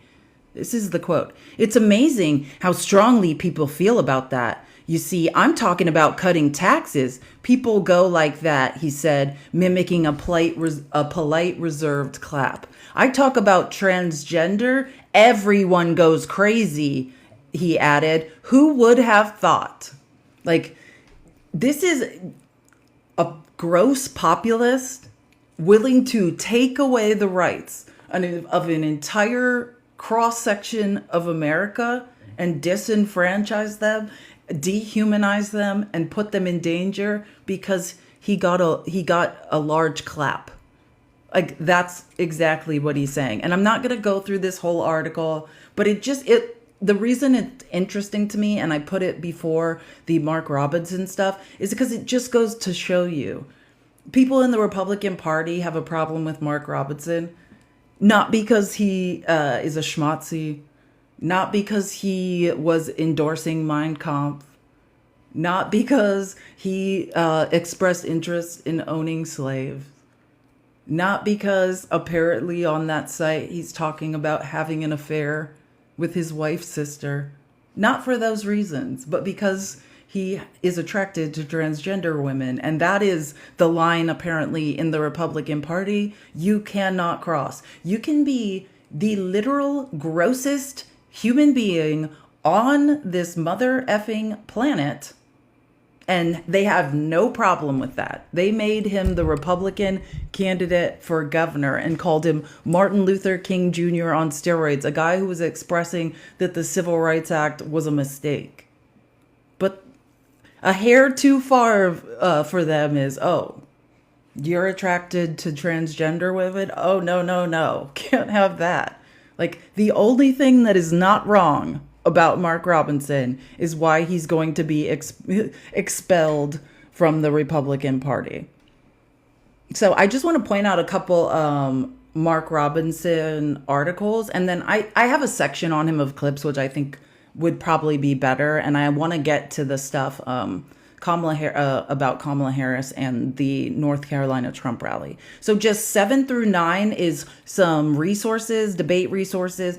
Aaron Blake did a great comparative analysis called "Could Mark Robinson Actually Damage Trump?"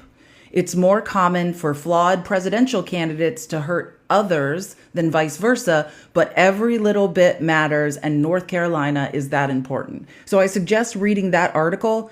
8 details. If you guys saw yesterday, there was a mass exodus of high-ranking staffers from Mark Robinson's campaign. Like, that's how you know all this stuff is true. Because people aren't even explaining themselves. They're just like, I am out of here. Like, people are quitting his campaign en masse. That's what 8 is about. And there's more information in there. And then, like I said, I want to go over visually, right? We all learn differently. I think I've talked enough. I want to show you guys some clips from the North Carolina rally, Trump rally on Saturday. But this is an article. 9 is an article that is just discussing the rally and pointing out Trump was in North Carolina, right? He's in North Carolina. Will not imagine him. If you've ever watched a Trump rally, part of that rally is always pointing out, like, here's our people who are in big races, giving them a shout out. He previously would, anytime he was in North Carolina, Mark Robinson would be there. He'd give Mark Robinson the shout out, call him Martin Luther King on steroids, say, this man is a fine wine. We need to protect him at all costs. Dead silence. They were in a race for the governor. Trump shows up in North Carolina and will not mention him whatsoever, which is very telling and shows how damaging this guy is going to be to Trump's chances. Because remember what I was explaining on Friday. Trump's path goes straight through North Carolina. He needs North Carolina. Needs it. Desperately. Okay? So that is what we want to keep in mind. I suggest reading number 9. In addition to the clips I'll show you and provide you guys that we can use to make content and use for debate, 9 is a great article as well. But the last thing I want to go through before we switch to visual learning is polling, because we've had a ton of polling come out, right? And so 10 is an article that talks about polling. This is a Washington Post article, and it says Kamala Harris has moved the polls, but she has more work to do to win. In the first 2 months of her campaign, Harris has met or exceeded expectations. She's also fundraising up a storm. She had her largest single day of fundraising success yesterday. I think she raised $27 million at a... don't worry, Bean. I'm sorry, your name's going so fast. I'm going to get to it. We're going to talk about it, but don't worry about it. I wouldn't worry too much. But yeah, there's a lot of polling to discuss, and I want to try to give a pretty good overview on it. So this Washington Post article about polling, it depends on how you monitor the polls. So I'm going to, so 16, if you click on 16, these are the Washington Post polling averages, which are being tracked. And you can look at this by swing state, and the New York Times does the same thing. And I'm going to show you. Oh, so they have updated it too. This morning, it had only been updated since September 22, which was yesterday. And it looks like they've updated it to include the New York Times Siena polling that came out today. So at this stage in the race, my suggestion, why is my phone, hold on, let me just make sure my phone is charging so it doesn't suddenly go down. Why is my phone, hold on, let me just make sure my phone is charging so it doesn't suddenly go dead.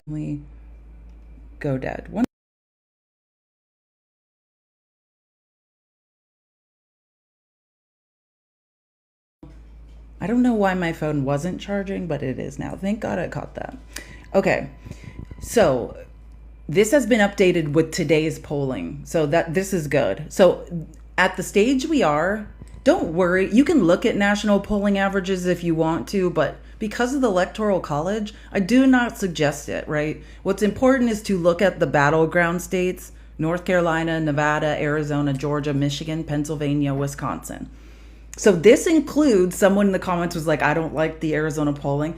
There's a New York Times Siena poll that came out this morning, and it's Georgia, which is not surprising, in the margin of error. Or no, I think Georgia's outside the margin of error. North Carolina and Arizona were kind of looking like outliers for Trump in that polling, which I'm going to get to. But let me just go over the Washington Post averages, because they have now factored in that poll because it wasn't this morning when I was reading it. So they have North Carolina at a tie, but shift in the last 2 weeks. Harris 0.1. But keep in mind, even with the latest poll, so a bunch of polling has come out in the last few days that was very favorable to Harris, which was kind of the post-debate polling. That's an AP NORC poll. God, why is my brain going blank right now? I have links to it.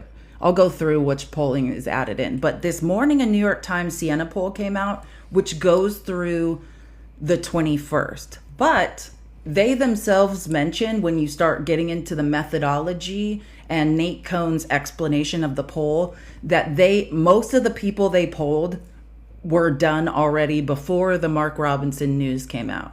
So regardless, all of the newest polling that we have, including the New York Times Siena polling that came out today, is not showing us North Carolina in terms of what we all want to see.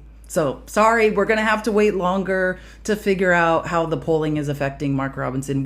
Or the Mark Robinson situation is affecting North Carolina polling. We just don't have it right now. So right now, I'm on the Washington Post averages, the battleground state averages. And this is as reputable as we can get. These are all the most reputable polls, the averages of them in the battleground states. So North Carolina is a tie. That's the 2024 average. Shift in the past 2 weeks. Harris is plus 0.1. That's how close it is. Nevada, it's Harris by less than a point. Shift in the past 2 weeks. Harris plus 0.2. Arizona, so Trump plus 1, which again, this is the 2024 average, and shift in the past 2 weeks, no shift. And that's with the outlying poll from New York Times Siena, which I think is like plus 5 Trump. So, which in August, it was like plus 5 Harris. So it's very confusing. I'll read you some stuff about that. I did a lot of research on the methodology of that poll. Georgia, Trump plus 2. I would say if there's a swing state that we could firmly say Harris has, I think there's only been 2 reputable polls where Harris has been leading Georgia. So we need to push in Georgia hardcore. Trump plus 2. Over the last shift in the past 2 weeks, they have Harris plus 0.1. That's so, but again, I would say Trump's doing well in Georgia. Michigan, Harris plus 2. The shift in the past 2 weeks has Harris plus 0.7. Pennsylvania, Harris plus 3. Shift in the past 2 weeks plus 0.3. Wisconsin, Harris plus 3. No shift in the past 2 weeks. So those are the Washington Post most accurate averages we have. So let me shift, and I want to pull up. Well, first I'm going to read you the polls that I could not remember the names of. So the new polls that have come out that have been very favorable to Kamala Harris have been, there's an NBC poll, there's a CBS poll, and there's an AP NORC poll, all that have come out post-debate. I just got another warning, by the way, that says, it says content not in line with policies, gifting may be limited. I have no idea. All I'm doing is talking about polls, whatever. Anyways, why am I in so much trouble? I'm not a rule breaker.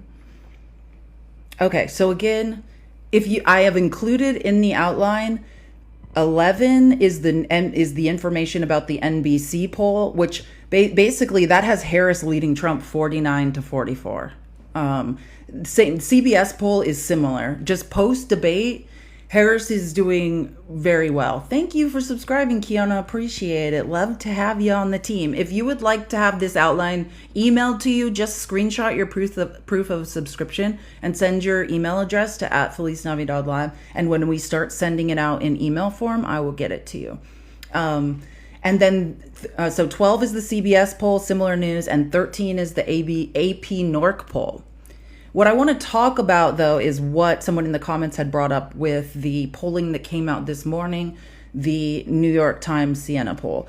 So let me pull that up first, and then I'll do the averages for the New York Times, because that's very accurate in what we want to see. But this is sort of an outlier. So if you're not in the Discord and can't see the outline in the live sources section, the name of this article, and you can listen to it too, because this is a long article, is Trump shows signs of strength in Sunbelt battlegrounds. This is his only path, right, through North Carolina. When you hear Sunbelt, what they're talking about is polling in 3 battleground states: Arizona, Georgia, and North Carolina.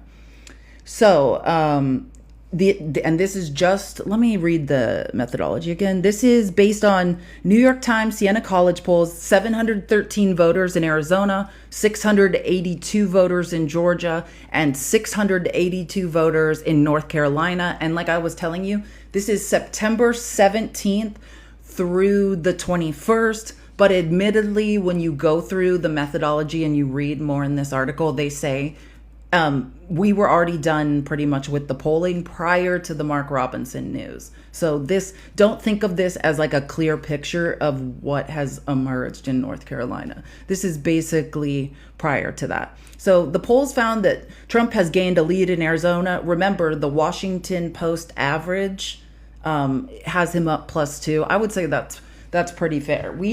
I'm glad I'm in Arizona, and I'm going to fight as hard as I can, and we all need to. If you were just know, like, Arizona is looking pretty Trumpy at this point, and there's more work to be done. So Trump has gained a lead in Arizona, remains ahead in Georgia. Like I said, Georgia and Arizona, if Trump has been doing good in 2 battleground states, again, within the margin of error, these are tight races. I am not saying by any means he's walked away with this. Everything I'm talking about is within the margin of error. This is just very close races. Except for today's poll is outside the margin of error in Arizona. Because in Arizona, it's Harris 45, Trump 50. So I just want to make that. I think the only one outside the margin of error is Arizona. Georgia is at Harris 45, Trump 49, within the margin of error. And North Carolina, again, this is not including the Mark Robinson disaster. We have to wait on that. Harris 47, Trump 49. And remember, all these other polls I named, the AP NORC poll, NBC poll, CBS poll, all those polls are favorable to Harris, or more so, right? This is an outlier. I wanted to find, which again, remember, Biden only won Arizona by 10,400 votes, right? And Trump won North Carolina by 75,000 votes, and then we famously know, right, a state that Mr. Biden won by just under 11,800 votes, because that's why Trump was screaming, "Find me the votes." The polls, sorry, I'm just looking at these. Yeah, so how the polls compare. Oh, let me just switch. I don't want to read these. There is a graph in this article, though, that shows all the comparative polls if you want to see them. But I'm going to go to the averages section, which I suggest everyone. This is where the most accurate polling is. So that's 15 in the outline for the New York Times. It's what I went over with you for the Washington Post. Now I'm pulling up the averages for the New York Times, which for some reason they're making me sign in again. Thank you, Google, for making it so easy. Okay, here we go. So this is including these outlier polls today. The national polling average as of September 23rd on the New York Times, Harris 50, Trump 47. And again, I'm going to now go to the parts you always want to check. We don't really care about national polling averages anymore. We want to look by battleground states. So as of today, the New York Times has North Carolina. Again, we have not factored in the Mark Robinson stuff yet. Trump leading, it says 48-48, but it has Trump up by less than a point. Nevada, Harris up by less than a point. So we're talking 48-48, North Carolina, Trump up by less than a point. 48-48 in Nevada, Harris up by less than a point. Arizona, Trump +2, which that's exactly how the Washington Post has it. So just to say, Harris, Trump plus two. I mean, Arizona, not Harris. Arizona, Trump plus two, 48-47. Georgia, Trump plus two, 49-47. Harris plus two in Wisconsin, 50-48. And Harris plus two in Pennsylvania, 49-48. And in Michigan, Harris plus two, 50-47. So still looking good, but concerning states. Thank God I'm in Arizona, and I'll be covering more events and trying to get the word out, but we have work to do in Arizona, always work to do in Georgia, and it seems like a dead heat in North Carolina, and we need to see how the Mark Robinson crap is actually going to affect the polling, because we don't know yet. And here's an interesting thing that I just want to tell you I read today, because I had not previously. If you know, Nate Cohn, Cohn, he's the chief political polling analyst for the New York Times. And he has a newsletter you can sign up for. I suggest people sign up for it if you want it. It's called The Tilt, and it will come to your inbox. And in this, so it's 15, I believe I said in the outline, there is a link right before the battleground state pollings. It says sign up for the Tilt newsletter, and there's a link to do that. So you can get his methodology and stuff and find out more. But one of the interesting things I read when I was reading Nate Cohn's explanation, because his recommendation was just basically like, oh, this polling is an outlier, and you should just factor it into the national averages, which is what I just read to you guys. So that was kind of his. Here's something interesting though. They weight in the New York Times Siena college polls, non-college educated voters higher, because I guess they're harder to get a hold of, maybe, or get them to respond to a poll. So they give more weight to non-college educated voters. And we know that who has the most non-college educated voters? What is the Republican Party shifted to? Non-college educated voters. I didn't know that. I was just reading that. And you can read more about it in the article that's in the outline. And there's a whole other section on methodology if you want to dig into it. But I just think it's interesting. But what's good news is when you look at the Washington Post's polling and you look at the New York Times with this most recent this morning New York Times Siena poll factored in, they pretty much are calling it the same. I think that's a pretty good sign. Like when it gets to be out of it one way or so far off one way or another, I get concerned. And they have it as far as the electoral votes, Harris 226, Trump 219. So it's just, that's the update on polling. Lots of polling to look at. William, are you opposition? William Long in the comments. We're taking opposition right now. Are you opposition? If you are, would you just tell us in the... I know, I'm never polled either, but I also don't answer my phone. So, you have to be... Who's answering their phone if you don't know? Yeah, I think that's a great analysis, Zipper Chicken. It's crazy close. That would be... This is going to be a nail biter, right? I'm a little disappointed, I just am waiting on the North Carolina polling, because think about it this way. Trump has to go through North Carolina. That's his path, right? The Sun Belt is his path. So if early on on election night, he is stopped in North Carolina, that is the biggest momentum killer, the biggest problem for him. So we need to do all we can to tie Donald Trump to Mark Robinson. I mean, Donald Trump, the path of Hurricane Trump. Amen. It's right through the Sun Belt. We need to do everything we can to remind people that Mark Robinson is Donald Trump. And Donald Trump has a long, storied history of putting horrific candidates and forcing them upon the GOP. Trump should be held accountable because this is all his fault. You know what I'm saying? He did this to them, and now is trying to wash his hands of it and won't even comment on it. We cannot let him get away this easy. We need to continue to remind people that Mark Robinson is Donald Trump's guy, which I think you guys heard me mention it before, but I didn't read it in the CNN article. The first times I saw it were in articles this weekend, that apparently on that New to Africa site, part of those posts is Mark Robinson detailing and telling the story of the affair he had with his wife's sister. This is a preacher Like, ew. I don't. It boggles the mind. Truly, it boggles the mind at this point. I'm going to add my backup because now we are going to switch to visual learning because I have some great, um, amazing clips for you guys. Color me surprised. Exactly. Are you surprised? I'm not. Oh, I couldn't find our live. That's because I'm on the wrong account. Okay. Let me add my backup quickly.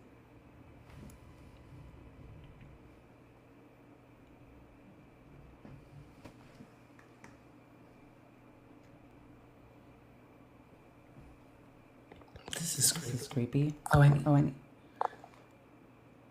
mute.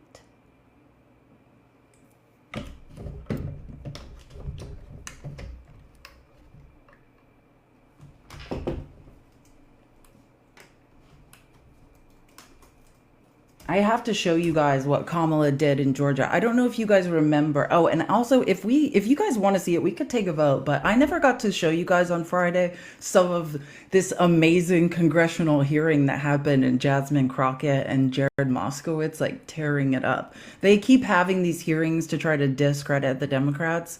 I think this one was like Biden's failed policies or, just something ridiculous like that. And it was pretty amazing. Also, we didn't get through the clips of Trump.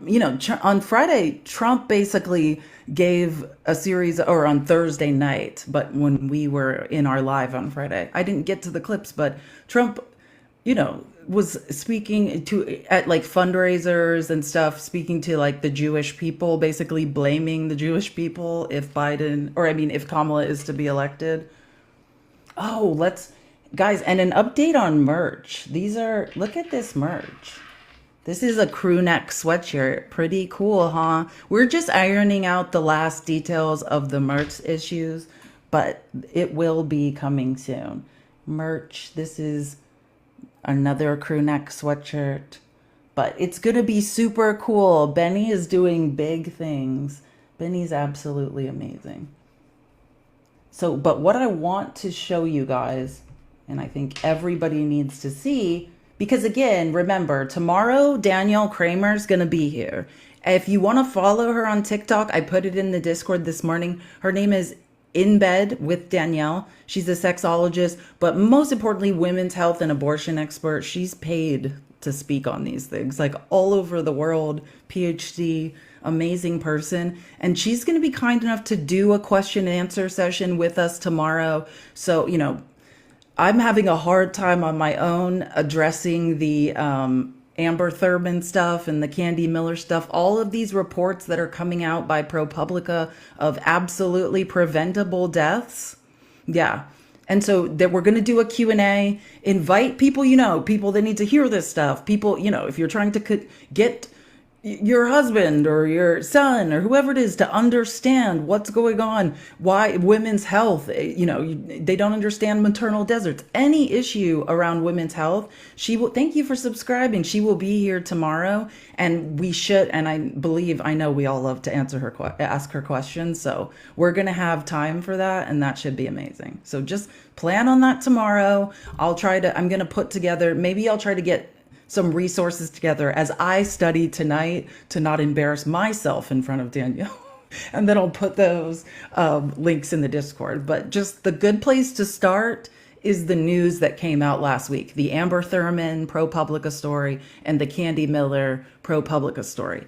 And that's what I wanted to show you guys here before we get into Trump's disgusting rally in North Carolina, is just part of Danielle and I were talking. Guess who has her cell now? I am officially Danielle's friend. Oh, sorry, she's gonna be like, what is wrong with you? So we were talking, and the most disturbing thing is nobody is talking about Amber Thurman. You say, you ask people, hey, do you know about Amber Thurman? People are like, what? Like, for how disturbing it is, what is coming out, like the information being brought to the surface by ProPublica, that Amber Thurman's own family did not know what happened to her, that her death was preventable until ProPublica. Imagine finding out the real circumstances around your daughter's death from ProPublica. That's how they found out. And the only person I hear screaming from the hilltops, oh yeah, I'm sure. Well, fair enough. Was that Josie that said that? Fair enough, because if you're in Georgia, I'm sure you're hearing a lot more because this happened there. And think about it. Trump is +2 on average, but in the poll or whatever that came out, he's like +5 in Georgia or +4. We need to tie this to the Republicans. Trump is going around bragging about this and saying, "Ooh, I sent it back to the states." Georgia needs to understand whether you are a Republican or you are a Democrat, your life is in danger if you're a woman, if you're a husband, if you have a wife. Women are in danger. They are not able to get medical care. This Amber Thurman was not pregnant.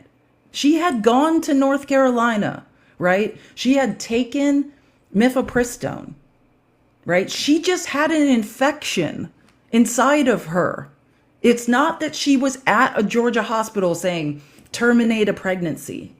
She was going septic, and they just refused to help her because she was honest and had sought abortion care in North Carolina. So they're like, bleed a little more. Let your blood pressure raise a little more. Die a little more before we feel good about helping you. And by the time they tried to help her, it was disturbingly too late. I'm sorry.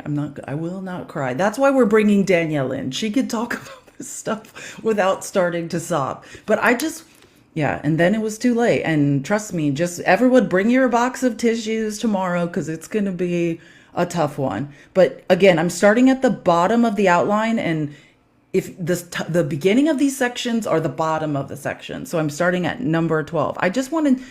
We don't have to listen to every clip here, but Kamala was bringing the house down, and I just think it's important to note that, like, when Kamala became the candidate, remember, she's only been running for like 2-3 months. Everyone's like, who is she? What has she done? This woman toured the country for a year, was the first vice president to visit an abortion clinic. She visited an abortion clinic in Minnesota in support of women's health care. This is the only person I hear loudly fighting for women's lives. And she needs to be, oh yeah, they've done a lot of harm in Georgia, Bill. A lot of harm. And remember, what ProPublica is trying to communicate is at least Georgia's ahead of the game. Georgia's review board is reporting things that happened like a year, 2 years ago now. And other states haven't even started looking yet. So we're going to find out retroactively for years about women in maternal deserts whose deaths were preventable and who no one even knows. Their families don't even know. Just like Amber Thurman's family didn't know what had happened to her. So I just want to show you what an absolute amazing woman Kamala Harris is. Makes me cry. Georgia, this election right here is a fight for the future. It is a fight for the future. And it is a fight for freedom. For freedom. And we know in America, freedom is not to be given. It is not to be bestowed. It is ours by right. It is ours by right. And that includes the fundamental freedom of a woman to be able to make decisions about her own body and not have her government telling her what to do. Yes. And meanwhile, we have Trump in North Carolina cheering himself on and continuing. It continued yesterday. The lies about,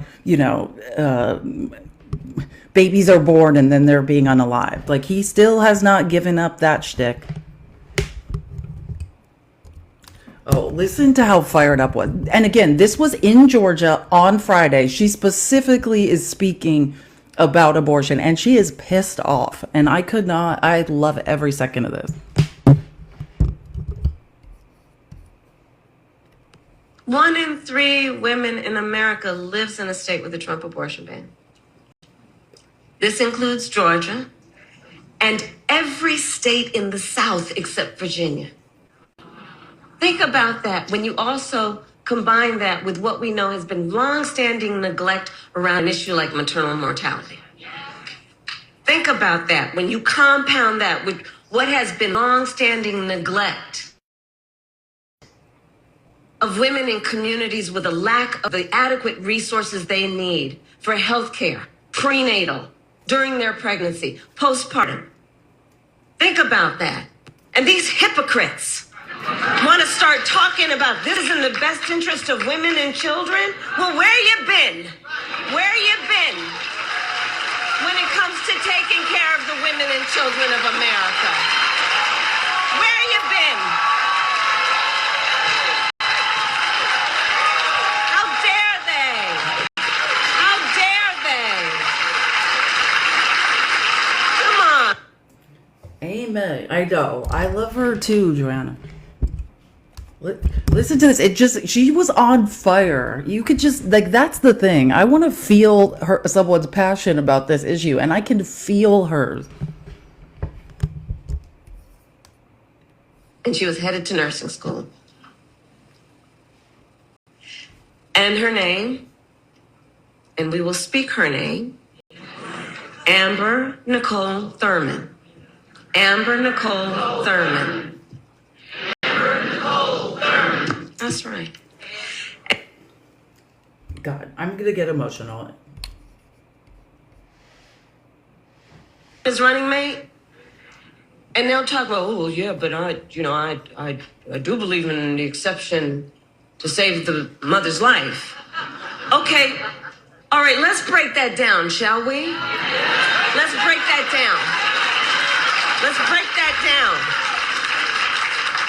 down. So, we're saying that we're going to create public policy that says that a doctor, a healthcare provider, will only kick in to give the care that somebody needs if they're about to die.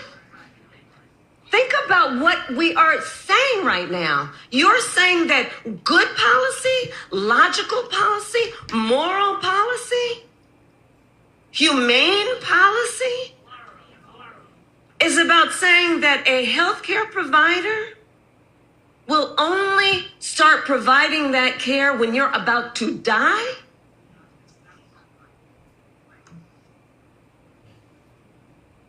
And so Amber waited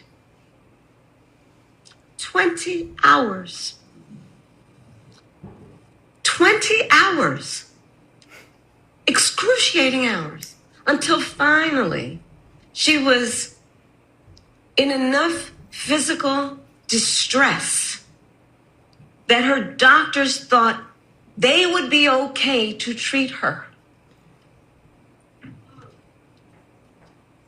But it was too late. She died of sepsis. And her last words to her mother, which her mother, as you know, tears up and cries every time she speaks it. Last words to her mother, promise me you'll take care of my son.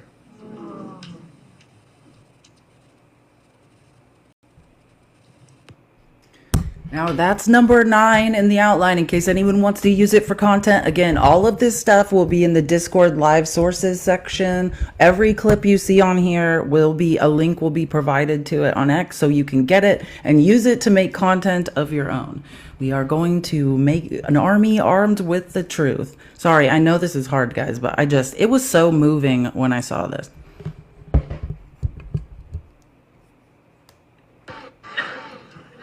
And now Donald Trump says that he would personally cast his vote in Florida, which is where he now lives, to support their extreme abortion ban, just like the one that is here in Georgia. And someone just yelled, "Felons can't vote," from the audience. I wish that was true in Florida.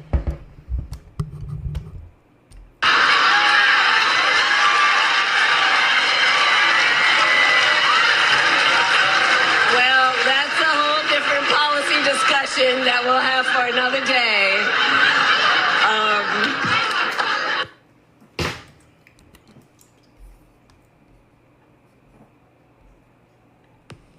And on that last point, you probably saw this week, for the second time, Republicans in the United States Senate blocked a bill that would protect access to IVF treatment.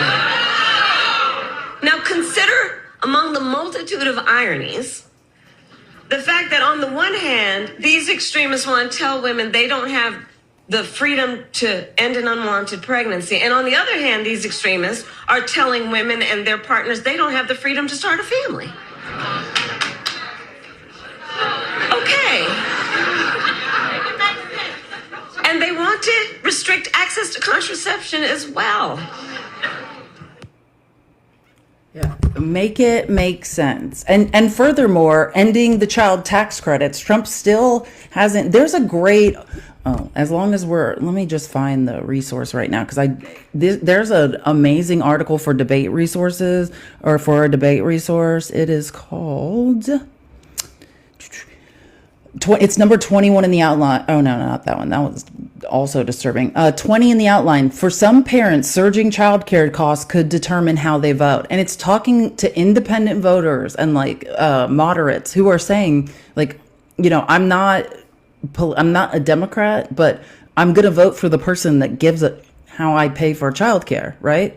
All the stuff, all the child tax care credits, everything, the subsidies that were being given for childcare are expiring, right? That had to do with the pandemic. And Trump won't give a specific plan, won't say his amount for the child. How do you want to force women to give birth to children and then also say, oh, we're tired of everyone being on the dole. We're tired of welfare. We're tired of handouts. Well, you forced me to have a child. I don't make enough money. Yes, he has concepts of a plan. Thank you, Sam. I'm sure he does have concepts of a child care plan. We just haven't heard it. Right? They want to force us to give birth, right? And then tell us, oh, sorry, personal responsibility. You chose to get pregnant. You chose to have a kid. I'm not going to pay for you guys. I'm not going to give you guys a tax credit. I'm not going to pay for childcare. Oh, but you're not participating in capitalism? Then you're a bum. Do you hear the never-ending hypocrisy of the Republican argument? Childcare is more expensive than double. I have friends that pay double and triple for childcare what they pay for their mortgage.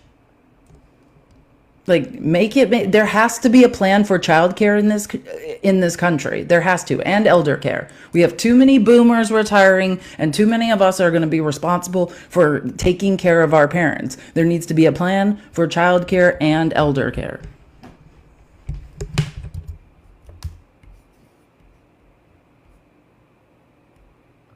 Should be alive today. And that she should be alive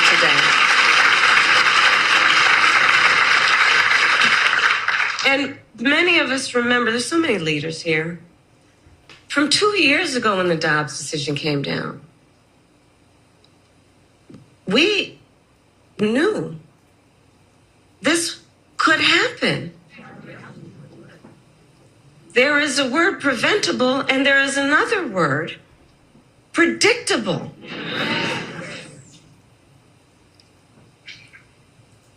And the reality is, for every story we hear of the suffering under Trump abortion bans, there are so many other stories we're not hearing.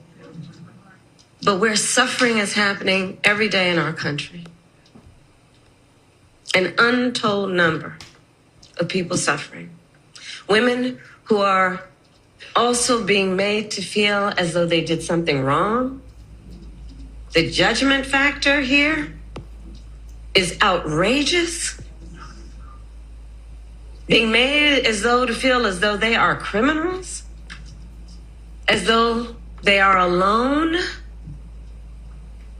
So to those women, to those families, I say on behalf of what I believe we all say, we see you and you are not alone, and we are all here standing with you. Standing with you.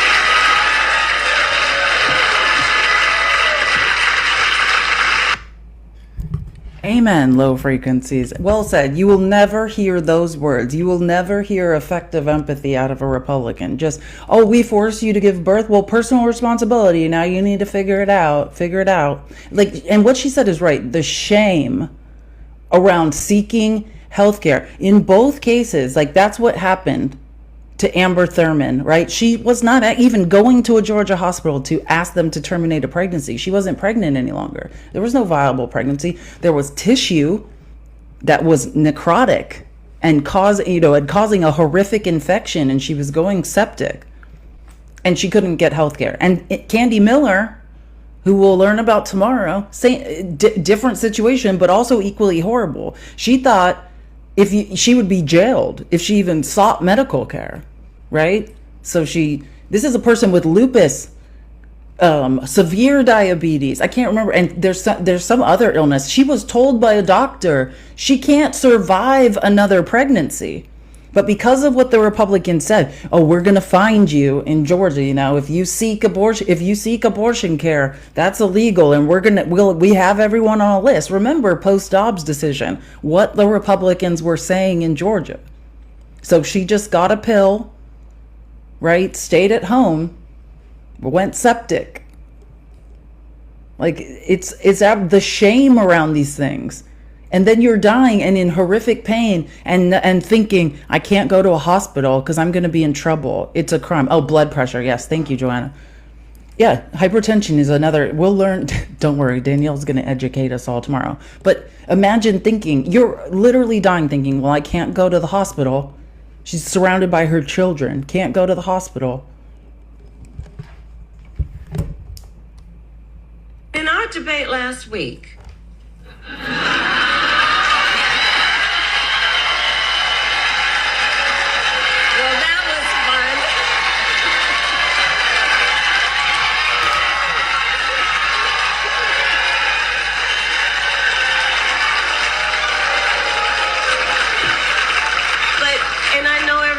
paid attention to the words, though. The words, right? I'm trying to get another debate. We'll see.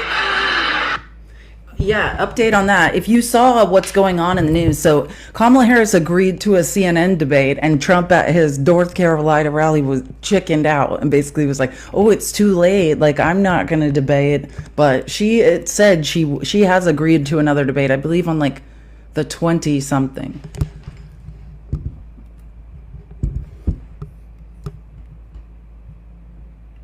This is a healthcare crisis, and Donald Trump is the architect of this crisis. Amen. He brags about overturning Roe v. Wade. In his own words, quote, "I did it and I'm proud to have done it," he says. He is proud that women are dying, proud that doctors and nurses could be thrown in prison for administering care, proud that young women today have fewer rights than their mothers and grandmothers. How dare he? How dare he? Amen. I believe, correct me is it October 10th? Is that when the VP debate is? If I'm wrong, I'm sure the comments will correct me, but I saw someone ask when the VP debate is. Is that when it is? Am I wrong? Or is it it could be the 1st or the 10th. For some reason, I remember a 1, I feel like. Is it the 1st? Okay, it's the 1st. So it's soon. It's a Tuesday, which I believe is a Tuesday. Is it a Tuesday? Debates usually happen on Tuesdays. Yeah, that's what I'm like. I know there's a 1, and I don't know if there's a 0 after it. Okay, yeah. So is it the 1st? Are we decided on the 1st? So yeah, then it will be next Tuesday. Yep, and I'll update you. I have a call later. I'll figure out where we're gonna watch the debate and what's going on. I'll figure that out and give you guys an update, because we get to watch Tim Walz. I got to show you guys my Tim Walz hat. I forgot. I'll show you guys tomorrow if I don't remember today. But okay, one more, and then I just want to show you Trump's late night crazed posts about women after this.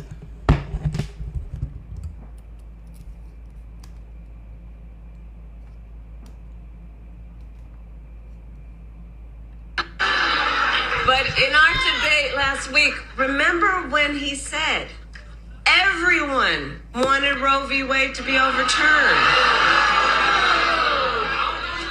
Well, exactly. I don't know who everyone is either. Because women have been arrested and charged for miscarriages. They didn't want that. Also, as long as we're talking about, let me just scoot this over a bit. This is what I was talking about. Maybe we should, Benny, maybe we should do a watch party. That, like, if you record the Rachel Maddow show, then this recorded for you. If you have like TiVo or whatever, I have YouTube TV and record. So if you record the Rachel Maddow show, this recorded on Friday night. It's called From Russia with Lev. I have not watched it yet. I watched like the first 20 minutes and then I fell asleep. So I have not watched the whole thing. Maybe we should do a watch party in the Discord. I know a lot about, definitely, I know about the Lev Parnas stuff. It is fascinating. But yeah, it's a 2-hour documentary. It's like Rachel Maddow's like first like feature documentary. It's getting rave reviews. So again, it's called From Russia with Lev. And again, so then, let me go back to here. This is crazed Donald Trump in all caps in the middle of the night. So she did this on Friday in Georgia, stood up for Amber Thurman. And then Donald Trump truth this on Friday night. Women are poorer than they were 4 years ago, are less healthy than they were 4 years ago. Oh, maybe that's because the maternal mortality rate in America is the worst in the developed world because of the Dobbs decision that you continue to brag about. And even worse for black women, right? Amber Thurman was black in Georgia. That in itself is apparently a crime. You are 3 times more likely, right? The maternal mortality, it's 3-to-1, right? It's much worse for black women. Just by showing up to the hospital, it was more likely to die because she was a black woman. That is what black women in Georgia are facing. So, excuse me, let me just keep reading this ridiculousness. Women are poorer than they were 4 years ago, are less healthy than they were 4 years ago, are less safe on the streets than they were 4 years ago, are more depressed and unhappy than they were 4 years ago. I don't know, maybe that's because we don't have bodily rights to our own bodies. You know what I mean? Than they were 4 years ago, and are less optimistic and confident in the future than because of you, than they were 4 years ago. I will fix all of that, said the narcissist, and fast. And at long last, this national nightmare will be over. Women will be happy, healthy, confident, and free. You will no longer be thinking about abortion because it is now where it always had to be, with the states. And a vote of the people, and with powerful exceptions like those that Ronald Reagan insisted on for rape, incest, and life of the mother. The very vague exceptions that make sure that no doctors are sure what they are and are not allowed to do, and when they are allowed to save a woman's life, and keep them paralyzed and unable to act medically. Those exceptions. The exceptions for rape and incest, that even as women, when we report rape, no one believes us now. Those exceptions that are purposely vague and do absolutely nothing, and that's how they were designed. Like, this is the gaslighting. The absolute gaslighting is disgusting. You will no longer be thinking about abortion because it is now where it always had to be, with the states and a vote of the people, and with powerful exceptions like those that Ronald Reagan insisted on for rape, incest, and life of the mother, but not allowing for Democrat-demanded late-term abortion, also a lie, in the 7th, 8th, or 9th month, or even unaliving of a baby after birth, still with the never-ending lies. I will protect women at a level never seen before. Okay. Oh, it's so offensive. And he had one more after this. And again, these are 2 and 1 in the Kamala in Atlanta on abortion section. I just thought it was very ironic that Kamala gives this powerful speech on Amber Thurman and women's health care and abortion rights, and then he's up crying and complaining. And then after this is the next morning, he says, the ratings challenged Bill Maher on his increasingly boring show on HBO is really having a hard time coping with Trump derangement syndrome. He is a befuddled mess, sloppy and tired, and every conversation with B and C list guests seems to start with or revert back to me.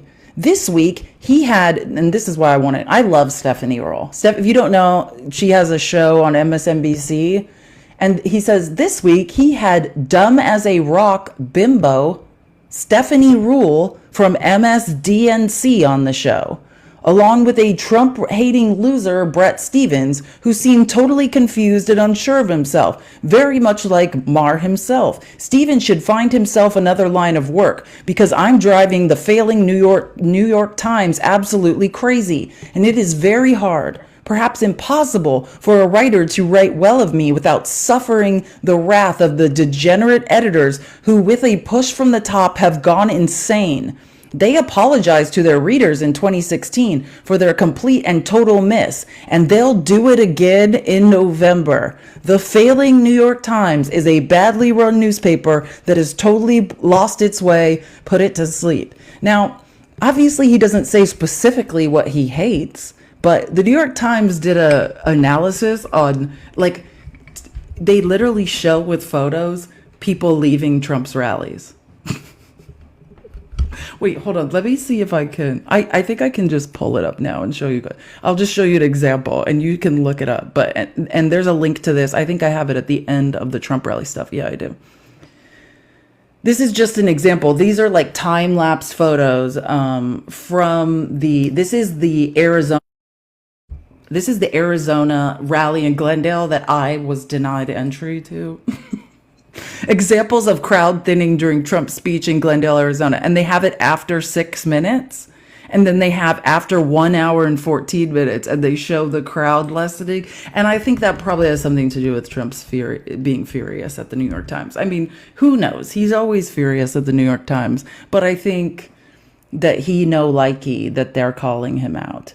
Oh, and as long as we're starting here, I did want to just do the things. So I'm in the Trump rally in NC section, and I'm just going to do that was 5, and then I'm going to do 4, 3, 2, 1 before I show the other stuff. And this is how you know when Donald Trump is desperate. This is when Donald Trump starts showing pictures of him sitting with his grandchildren on the plane. This is what you know Donald Trump is desperate, right? Because he's worried about North Carolina. I can't tell you how rare it is for him to hold up. Like, he literally brought out his grandchild at the North Carolina rally, all in my assumption to distract from the Mark Robinson disaster and be like, hi, I'm a family guy. I did not say that Mark Robinson was Martin Luther King Jr. on steroids. Look at me. Here is a small child I am holding. So this is when you know desperate times call for desperate measures with Donald Trump. Oh, let me read some comments really quick. Tanya says, the SAVE Act would affect married women because the name on license and birth certificates have to match. Absolutely. That is just one group that would be completely disenfranchised by the ridiculous SAVE Act. Minorities, there's countless examples, but yes, married women as well, which is unbelievably annoying. And Tanya says, I'm so relieved they didn't get it through. Me too. That is the best news. And Trump needs to let it die. Let the SAVE Act die. Nicole says, you are so appreciated. And you are as well, Nicole. Believe me. And finally, Sue says, I might switch my vote to Trump. He's going to get my state mandated car insurance that I have to pay to a corporation to reduce my car insurance by... Oh, is that his latest populist promise? God, Trump just says things out of his mouth. Even Republicans in Congress are tired of Trump promising things he cannot come through with. Oh, and you know me. Hold on. Let me just make sure. This is Saturday. This is people leaving Trump's rally 28 minutes into his speech. He spoke for well over an hour. So this is people leaving en masse 28 minutes into Trump's speech. again, it was 90 degrees, which, in Arizona, we're like, that's not that bad. No, it is when you have North Carolina humidity. People were miserable. But take nothing for granted. You have to get out and vote. You just have to get out and vote. We cannot accept it. What they do is the only thing they do well. They cheat. Their policies are no. You know me. I'll find a video of people leaving Trump's speech because it just kills him. Like, he cannot stand that people leave his speeches. And I just also want to show you this video because it's like, I feel like Trump rallies are like the Hunger Games, Like, it was only after, like, I know in Arizona, like 20 people went to the hospital, because he doesn't provide water. When I was going to the Arizona watch party for the debate where Tim Walz was speaking, it was hot outside. It was like 108 degrees. There were like 10 water stations in like a 20-yard area. Like, there was water everywhere, like set up nicely. I just wanted to show you a Trump staffer providing people with water on Saturday in North Carolina.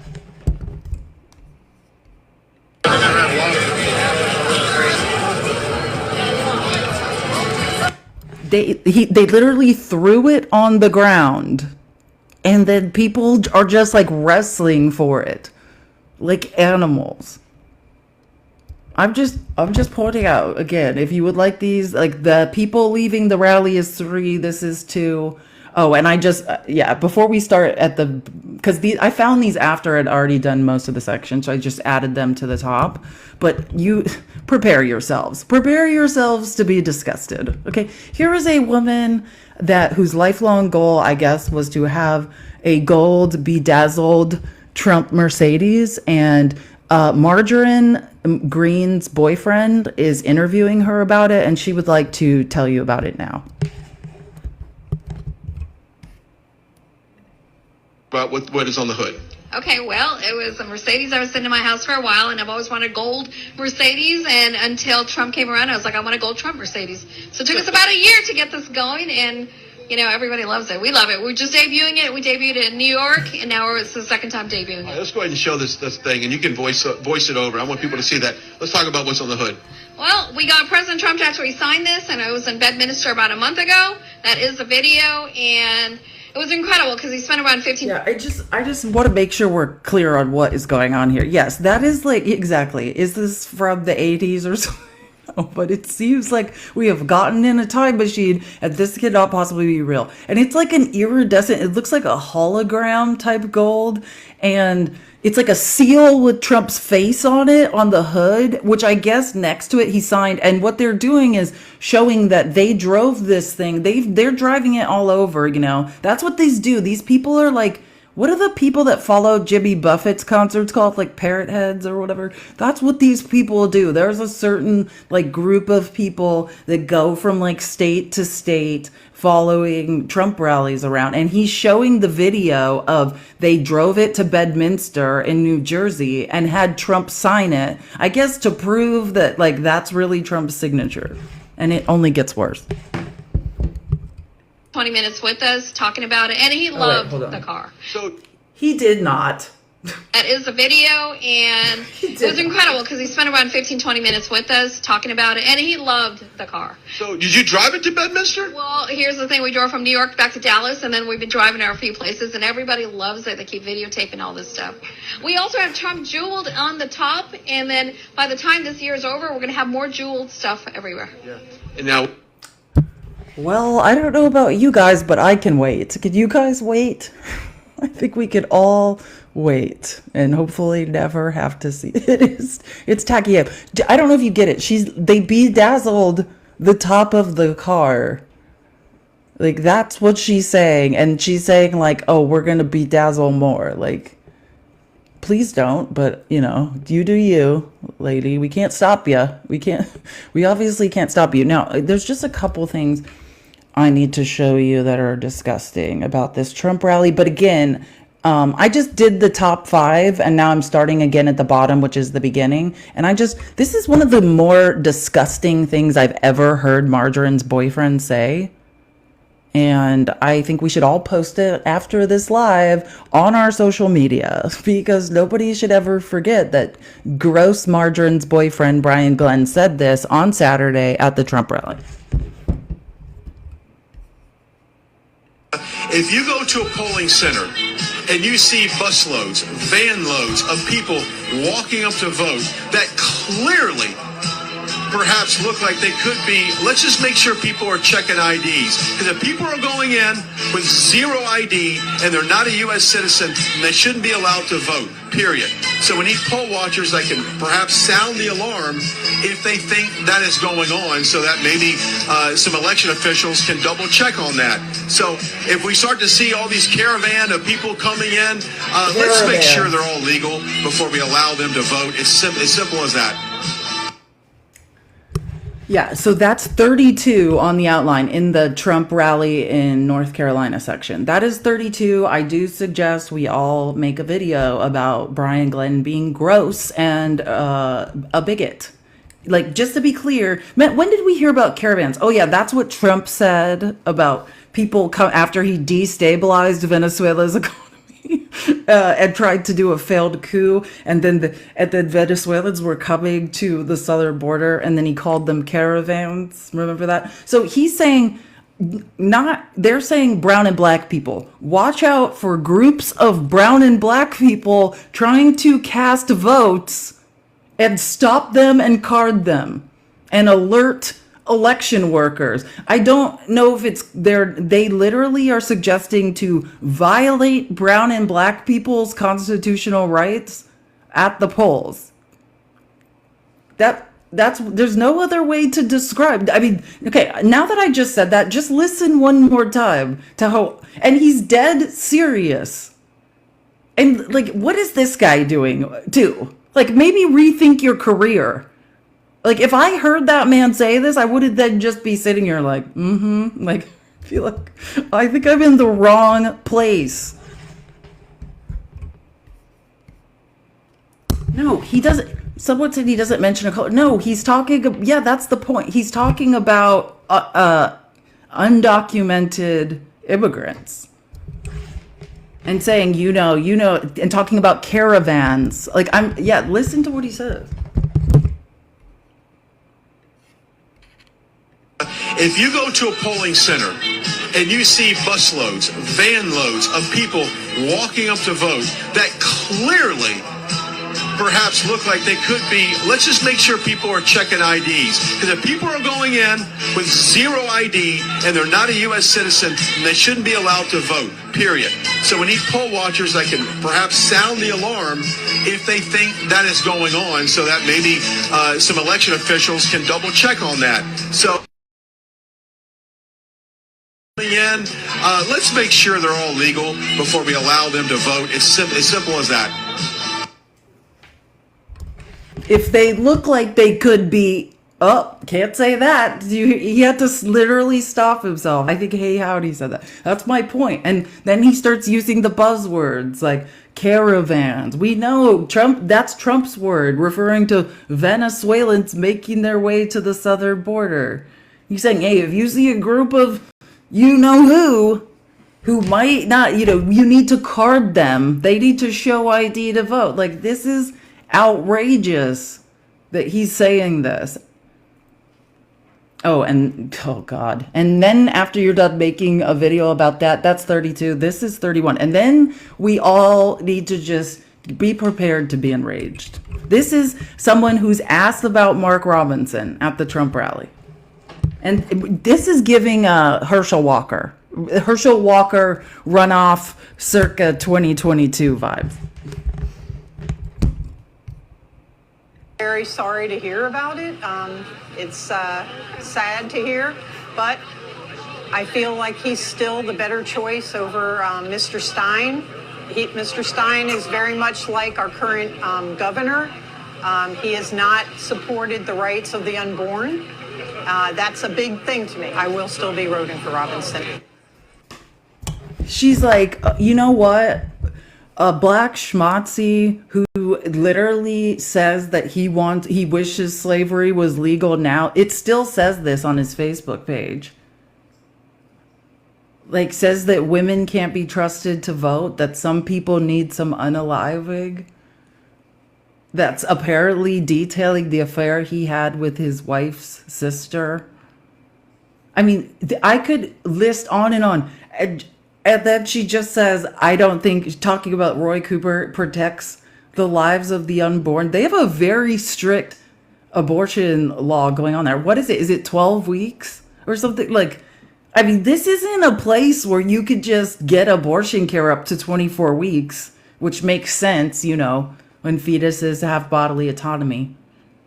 Like, this isn't one of those places. It's not like North Carolina isn't pro-life. Like, I don't know what this woman is talking about. Like, in what world? We are all in a nightmare. And again, this is another, I put this, I think, in Friday's outline, or maybe I'll include it tomorrow too. But Trump has been lobbied. You know, Trump's selling out pieces of the policy platform from under him based on, you know, to crypto, to the highest bidder, whoever, you know, he said, gather together a cool billion for oil and gas and I'll deregulate the industry. Well, big tobacco is the latest to line up behind Donald Trump. Oh, and so this is their, you know, this is the start of the big tobacco push. They're defending vaping.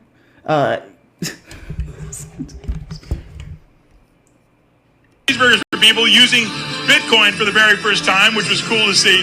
He you know, in order to keep kids from smoking, a little bit of movement going on, but we've seen that he wants to keep kids away from the bad stuff. So he wants to continue to make vaping available, but the flavors and things like that to get kids away from the bad stuff. Not saying that it's all bad, but again, just taking a little bit more effort. And this kind of goes to RFK and making America healthy again and doing his part. You're not going to stop everyone from doing everything they want to do, but you can certainly try and make things a little bit safer, especially for our youngsters. You know, Do you know that these people are on TV? This might be like, good thing this isn't advertising. This is illegal. You couldn't say this in an ad. You can't. He's literally encouraging minors to vape. Like, what is going on? Because big tobacco has lobbied Trump.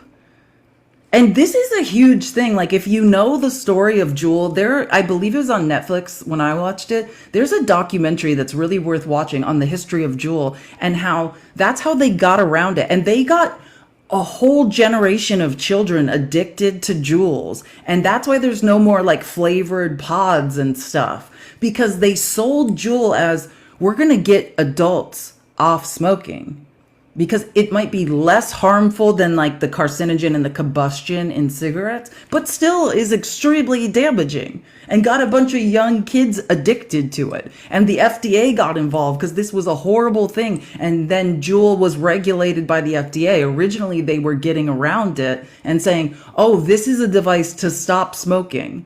And this guy took the horrific consequences of Juul being deregulated and at first selling themselves as a technology company and not being regulated by the FDA, and the consequences of ruining a bunch of children's lives, and is saying, oh yeah, we're going to get the kids onto vaping because I guess cigarettes are worse because Trump was lobbied by big tobacco. These people have no effing shame. And again, so that was 32, 31, 30. I'm not going to get into the crux of the Trump rally. I mean, it's just more of Trump whining, but all the clips and summaries of what they're about, and then the really crazy ones, I put like laughing faces or whatever. So when I put emojis by them, if you're looking to like find out like which ones are the more important ones, those are usually the ones I have emojis by, because I just want to, before it's already 10:30, and I want to show you guys a couple other things in another section, the one called MAGA Lies and Hypocrisy. I just want to show you some stuff on polling and some other things before we have to go. Isn't this fun? Isn't it fun debunking all of Trump's lies? Okay. God, that Mercedes clip. That was a good one. Okay. So again, this is, oopsies. This is Simon Rosenberg, and this, I think his name is Bonnier. These are two polling geniuses. Some of the highest. Simon Rosenberg's like a high ranking Democratic National Committee member and a literal genius. If you're a sapiosexual, you love some Simon Rosenberg. But this is particularly Bonnier. They're talking about the polling that I was taking you through and the mistake that the Republicans are making. They're doing the exact same thing they did with the red wave, trying to be like, well, polling has a liberal bias. Well, I just told you, I was reading the methodology of the New York Times Siena polling, and they're weighting non-educated college voters higher in the polling. That's not a liberal bias. Liberals are by and large college educated, or much higher now than the Republican Party. So I'm just saying, like, the Republicans are, I think he calls it copium, and that's a Republican phrase, and like turns it around on them. But whatever they can say to convince themselves what's happening is not happening.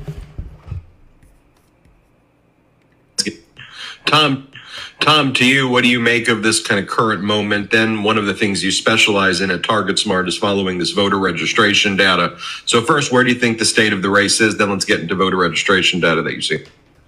Yeah, I think Simon nailed it on the state of the race and what we've seen. It's only been, 9 or 10 days since the debate. It's hard to believe. So I don't think we've even seen the complete effect from the debate just yet. I think we've seen most of it in terms of that bounce that Simon mentioned. But what's interesting to me about the polls is when we think about the last week, we're seeing a lot of copium from the Republicans, if I can borrow one of their terms, and that this new narrative has come out. It's not a new narrative, but it's certainly more popular among Republican talking heads. But unfortunately, it's something that mainstream media seems to be latching onto, which is this fallacy that Trump just inherently overperforms the polls. So while everything Simon said is happening and the polling averages, no matter whose average you use, is moving towards Vice President Harris, you see this still sort of sticky narrative that, well, sure, she's leading, but how much does she have to be leading by? Because we're going to price in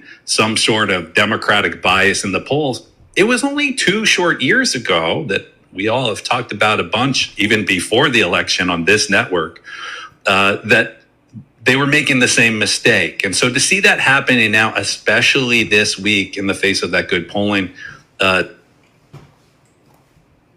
my God, I just got I was trying to... just got the worst grip. They got it stopped. I might have just been laying on the floor screaming. Okay, and now I want to address what's been going on with the Teamsters. What's that guy's name? It's Sean, the guy that tried to fight that Republican senator. What's the Teamsters president's name? And he spoke at the RNC and did endorse his name. Not Sean Fain. That's the UAW president. They endorsed Kamala. But what's the Sean O'Brien? I thought of it myself first. Sean O'Brien. Yeah, remember Sean O'Brien that Senator Mark Wayne Mullen challenged to a fight during Bernie Sanders' congressional hearing? Yeah, Sean O'Brien, who showed up at the RNC and gave some ridiculous speech, and like all the other union leaders called him a scab for showing up there. And then he announced last week, I think I announced this, that the Teamsters aren't endorsing.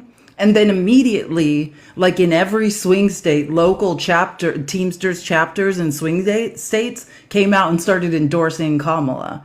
And this is this is John Palmer, the vice president. And I just wanted to show you a couple clips because of just him giving just like, hey, he's like, Teamsters is probably 60-30 Kamala Trump, and that's because we have an education problem and didn't do the work we needed to do. A couple articles today that are bringing into question the methodology. My personal experience in approaching workers in our union is that 60-30 probably belongs to Ms. Harris. Yep. And one more clip. This is 9. I think our members know the truth, and we've wasted 6-8 months not talking to our members and not sharing the fact. The facts are very clear. The 8 rank and file members that were on those roundtables all chose to endorse Harris. The facts that were provided to those 8 members and the rest of the GEB were overwhelmingly in support of Ms. Harris. So we should have provided those to our members. We need to do that as soon as possible. Well, John, let me ask. So for whatever reason, Sean O'Brien is I don't know what Sean O'Brien's doing. I don't actually care at this point. Now I have to show you something disturbing. I just want to show, because it's always good to know for debates and when you're creating content online of some of the BS that you're going to hear from MAGA. This is a video. So I showed you that beautiful speech that Kamala did about abortion in Georgia. And this is a video. They basically slowed down the video to 80% speed. And this is circulating amongst MAGA. And they're trying to say she's drunk or like sedated. I don't know. But it's absolutely ridiculous. Because, again, this is from the speech I showed you guys. The amazing speech Kamala gave about Amber Thurman. And they're circulating this ridiculous video trying to make it look like she's sedated or drunk. And this is just the original videos on the right and then the altered video. And someone just did like a side-by-side so you could see how absolutely ridiculous this is. And this is number 8, in case you need to prove or show to anyone that this is BS. Trump and his... Oh, and I'm sorry, I forgot to say something. It's Libs of TikTok, Chaya Rychik, that did this. This is a Libs of TikTok video. And I saw a clip of someone asking or like calling her a liar, and Chaya Rychik's response is it a crime to lie? That's her literal response. Running mate, and they'll talk about, oh, yeah, but I do believe in the exception to save the mother's life. Okay. All right, let's break that down, shall we? Let's break that down. Let's break that down. Action, Trump and his running mate. And they'll talk about, oh, yeah, but I do believe in the exception to save the mother's life. Okay. All right, let's break that down, shall we? Let's break that down. Let's break that down. Remember, I showed you guys this clip just earlier. And again, so this is in the live sources section in the Discord. This is under the MAGA lies and hypocrisy section. It is number 8. If you need this clip, it is number 8 to disprove and debates. And so again, this is number 8. If you need a link to the Discord, message, this is a TikTok account, message at Felice Navidad Live. Just find the account, follow it, message, say, I need a link to join the Discord. We will get you one. All the clips, sources, articles provided on this live are provided in the Discord. Yeah, it's absolutely ridiculous, but this is where they're at now. Just slowing down videos. That's an amazing speech she gave too, so it's ridiculous. And it goes on, it shows more examples. But yeah, this was Libs of TikTok that did this, and they unfortunately have great engagement and great reach. So this is being, regurgitated far and wide. So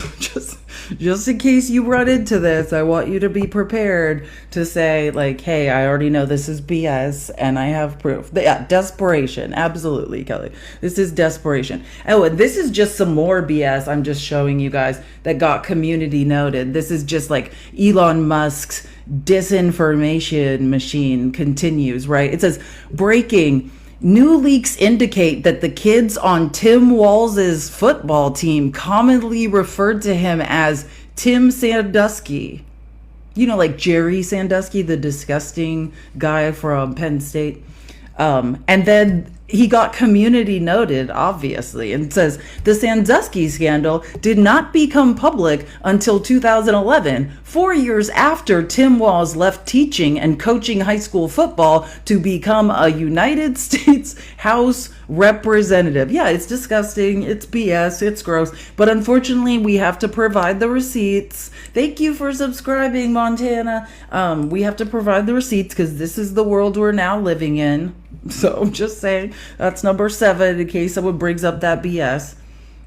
And oh my God, if you guys don't know Elie Mystal, this is, I am a big fan of the law, mainly because it's the last place the truth matters. And Elie Mystal is one of my favorite lawyers, like, in existence. But this is number 6, and this is another thing I suggest we all post, because, like, when he speaks, you just want to listen.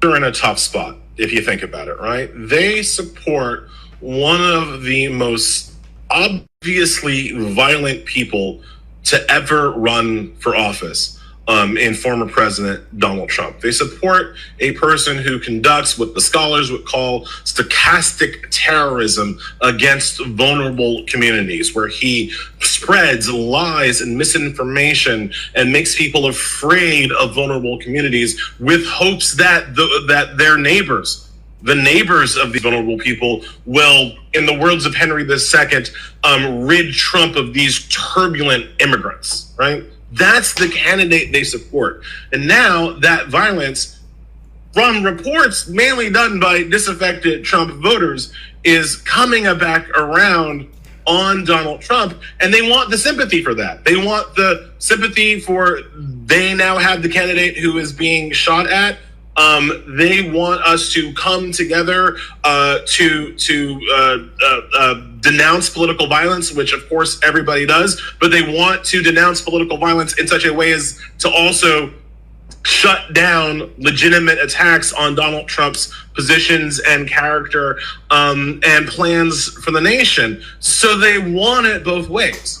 They want to have the violent, hateful rhetoric when it helps them, yes, when it helps inflame the passions of anti-immigration, when it helps inflame people to storm the Capitol on January 6th. They want all the violent rhetoric they can drum up for those times.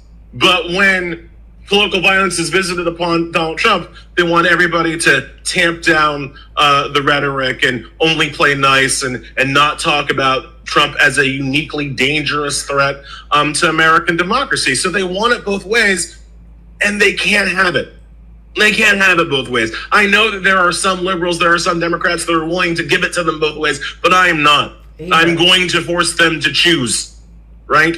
Either you choose to be a party that does not incite violence against vulnerable people who are not protected 24/7 by Secret Service, by an elite bodyguard force. Either you choose to be the party that rises above, or you choose to be the party that stays in the muck with the threats and misinformation of Donald Trump and JD. God, I love him. And now that I've told you about him, follow him on X. His name's Elie, E-L-I-E, Mystal, M-Y-S-T-A-L. He's, God, I'm going to get it wrong. Ivy League educated, absolutely fabulous lawyer. Like, just, yeah, love, amazing commentary all the time. A mover and a shaker. I just cannot say better things about Elie Mystal. Like, just always spot on. Always, God, I'm sorry in advance that you're going to have to witness this. This is Roger Stone's show. I just want to show you, just in case you hear some more BS on the right. I don't even know if he's talking about Trump's Glendale rally or Trump's Tucson rally. I'm not even quite sure, but this is just something else you might hear from MAGA that I think it's important that you just head off. This is number 5. But it's a very interesting, very specific about the permanent damage specifically that could be accomplished here. And of course, obviously, if Trump were hit with such a laser, Well, that would be, that could be, Yeah, I'm not joking around. They think that there's going to be some sort of laser attack, not on, that will be visited upon Trump, or possibly was at his last rally. debilitating, if not fatal. So what's your view here? I know I'm asking you to guess. We have sketchy details. I do point out again that no one's told us the current physical status of those who were afflicted. Yeah, so my initial gut reaction was it was chlorine gas, and that's terrorists can very easily mix up chlorine gas. Chlorine and gas lasers? is both a burning and a choking agent. It's a chemical weapon, but it's something that can be. It was used in the First World War, but it's as soon as I heard burning eyes on a scale of more than one person, I presumed some kind of expedient. Mixed together chlorine gas. Now the laser incident, that's separate. absolutely plausible. And let's go back to them. What this is, I mean, and they're serious. I just want you guys to know, like, I do sometimes, it's like I want to make you laugh, but also you should know that they're not joking.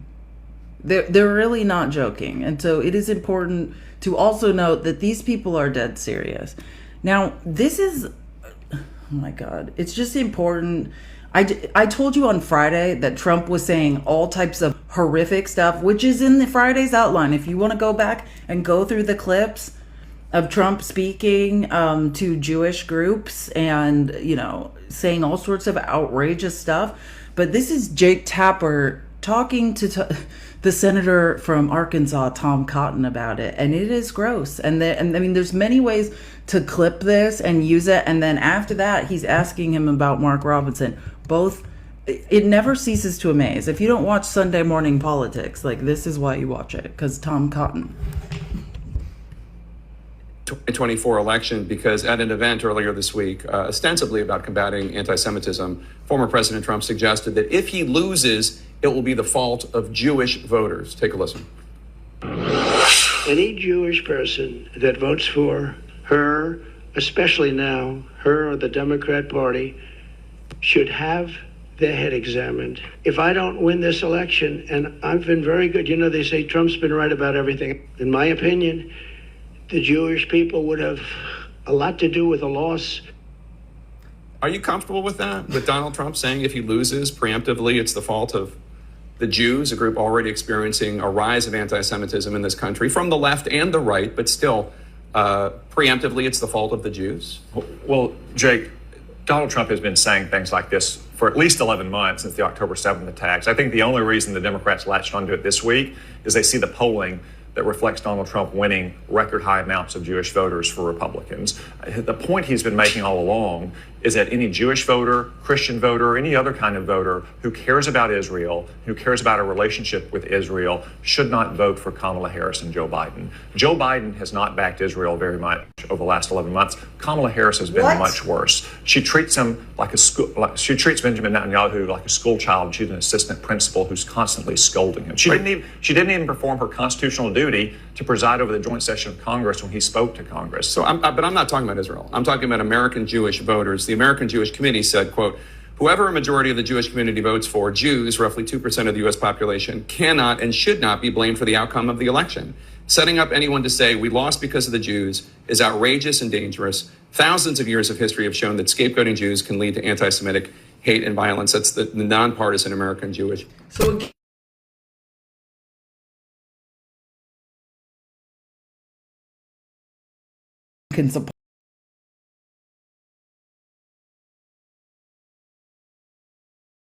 can support Israel, short of like going there and fighting again in their war that needs to stop, because he has, you know what I'm saying.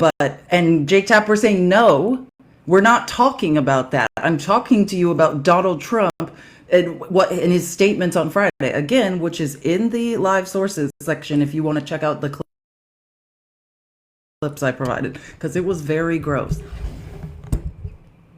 committee. I've never heard you say anything like that. If we lose, it will be the fault of the Jews. But Jake, Donald Trump again has been saying for months that anyone who cares about Israel, anyone who cares about the fate of the U.S.-Israel alliance, should vote for him. They shouldn't vote for Kamala Harris, because Kamala Harris has consistently been the most anti-Israel voice in this administration. You keep talking about Israel. I'm talking about Jewish voters who vote for any number of reasons on any number of issues. And he was at an event talking about combating anti-Semitism here and around the world. When was the last time Kamala Harris spoke at an event about combating anti-Semitism? Her husband is Jewish and is in charge of a group combating anti-Semitism in the United States. But she's consistently been opposed to what Israel needs to win. Again, I keep talking about Jewish voters in the United States, and you keep talking about another. A lot of Jewish voters, just like a lot of Christian voters, care deeply about the fate of the Jewish nation and the status of our relationship with Israel. Are you comfortable with him blaming it on the Jews preemptively? The point he is making is that anyone that cares about that relationship shouldn't vote for Kamala Harris. They should vote for him. And again, he's been saying things like this, not just at anti-Semitism events, but speaking to Christians who care about Israel as well for months. The only reason the Democrats latched onto it as now is that polls show he's winning a record number of Jewish voters. This is the first time he has ever said, if I lose, it will be the fault of Jews. This is, believe me, I happen to have a pretty good ear for when people say things like this. And that's the first time he's ever said that. Just yes or no. Are you comfortable with him using that language? Jake, it's the same kind of language he's been using for months. That doesn't mean it's okay. Yes, but it's his point. Again, so that's pretty much the last point I want to show you. But again, did you hear what he said? Are you comfortable, yes or no, with an anti-Semitic statement whilst addressing Jewish coalitions, saying, if I lose, it's the fault of the Jews, which is anti-Semitism, right? And him saying, are you comfortable with it, yes or no? And instead of saying no, because you can't in the Republican Party ever speak against Trump, saying, well, he's been saying stuff like that forever. That's his justification. Well, he's been saying stuff like that forever. Right? And then goes on to accuse the left of being anti-Semitic. This is the right, right? This is Charlottesville, the right. This is the right. This is Jewish space lasers, right? This is the party of Marjorie Taylor Greene. They're all very comfortable. Kanye, Elon, Trump. Remember Jim Jordan posting that from the House Judiciary Committee account and having to be shamed for months and months before taking it down. So yes, they are very comfortable with anti-Semitism. And the only pivot they have, which you saw Jake Tapper correct him over and over, is them to say, well, the left doesn't care about Israel, which is absolutely false. I don't know. Biden is a Zionist. I don't know how much more pro-Israel you could be than Joe Biden. He's given them everything they've asked for, right? I mean, through impoundment, he held up sending like 2,000-pound bombs, but then had to send it because we know, right? It's once Congress signs off on something, you only have 45 days. It's not up to the president. You have to send what Congress wants you to send. You don't essentially have a choice.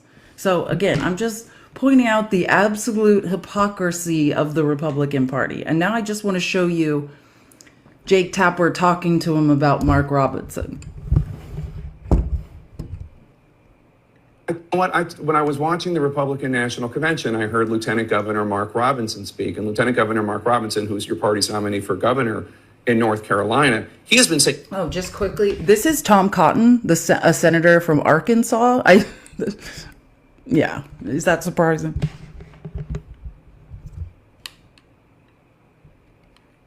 Mark Robinson speak. And Lieutenant Governor Mark Robinson, who's your party's nominee for governor in North Carolina, he has been saying anti-Semitic things for years. For years. He said that the movie Black Panther, this is on his own Facebook under his own name, the movie Black Panther, character created by two Jewish comic book writers, was, quote, created to pull the shekels out of your Schwarze pockets by Jews. And then in the last week, we've heard that he actually was, in the past, posting on a porn site, calling himself a black Nazi, praising Mein Kampf, saying that Adolf Hitler would have been better than Barack Obama. That is your party's nominee for governor in North Carolina, who has been anti-Semitic for years. Do you like him? You think he should be the next governor of North Carolina? Look, I've seen these allegations, Jake, and they're concerning allegations. He owes the people of North Carolina. The Shekels thing was under his name on his Facebook page. He owes the people of North Carolina more answers about it. But we're talking about the presidential race here that matters to everyone, not just the people in one state. Kamala Harris owes the American people. Okay, I can't let this go before pointing out the hypocrisy. So I just want to give you his pivot again, right? Donald Trump, out of his own mouth, endorsed Mark Robinson. The only reason Mark Robinson is the candidate for governor of the Republican candidate, is because Donald Trump endorsed him. Donald Trump called him Martin Luther King Jr. on steroids, said that he's a fine wine that needs to be protected at all costs.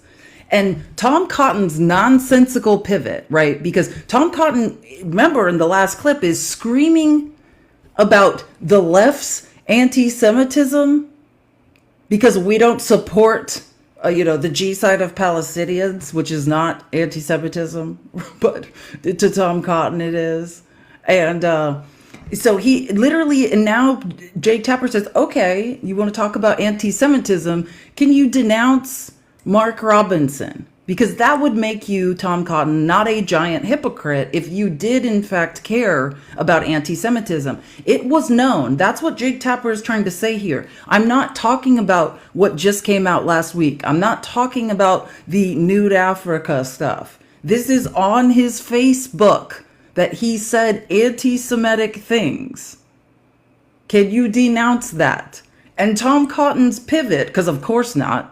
Of course, he can't go against Donald Trump and the Republican Party and say the correct thing. His pivot is, oh, hey, that's just the people of North Carolina. That's just the Republican candidate in North Carolina. I'm talking about the whole country. I'm talking about the presidential race.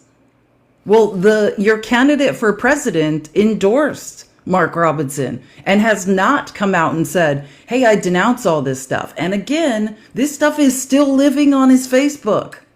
He's not sorry about this. In the Republican Party, anti-Semitism is fine.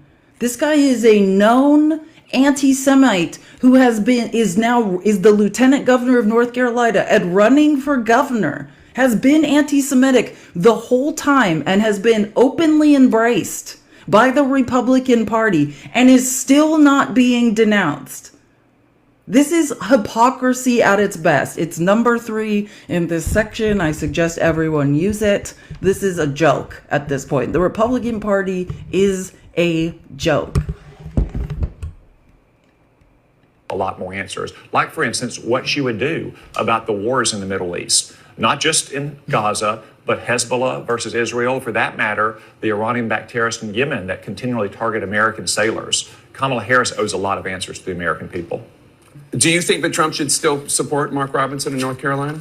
I'll leave that to President Trump, and most importantly, I'll leave it to the people of North Carolina. That is one state. We're talking about a presidential race that is going to affect every American at a time when a third of Americans can't even afford their groceries.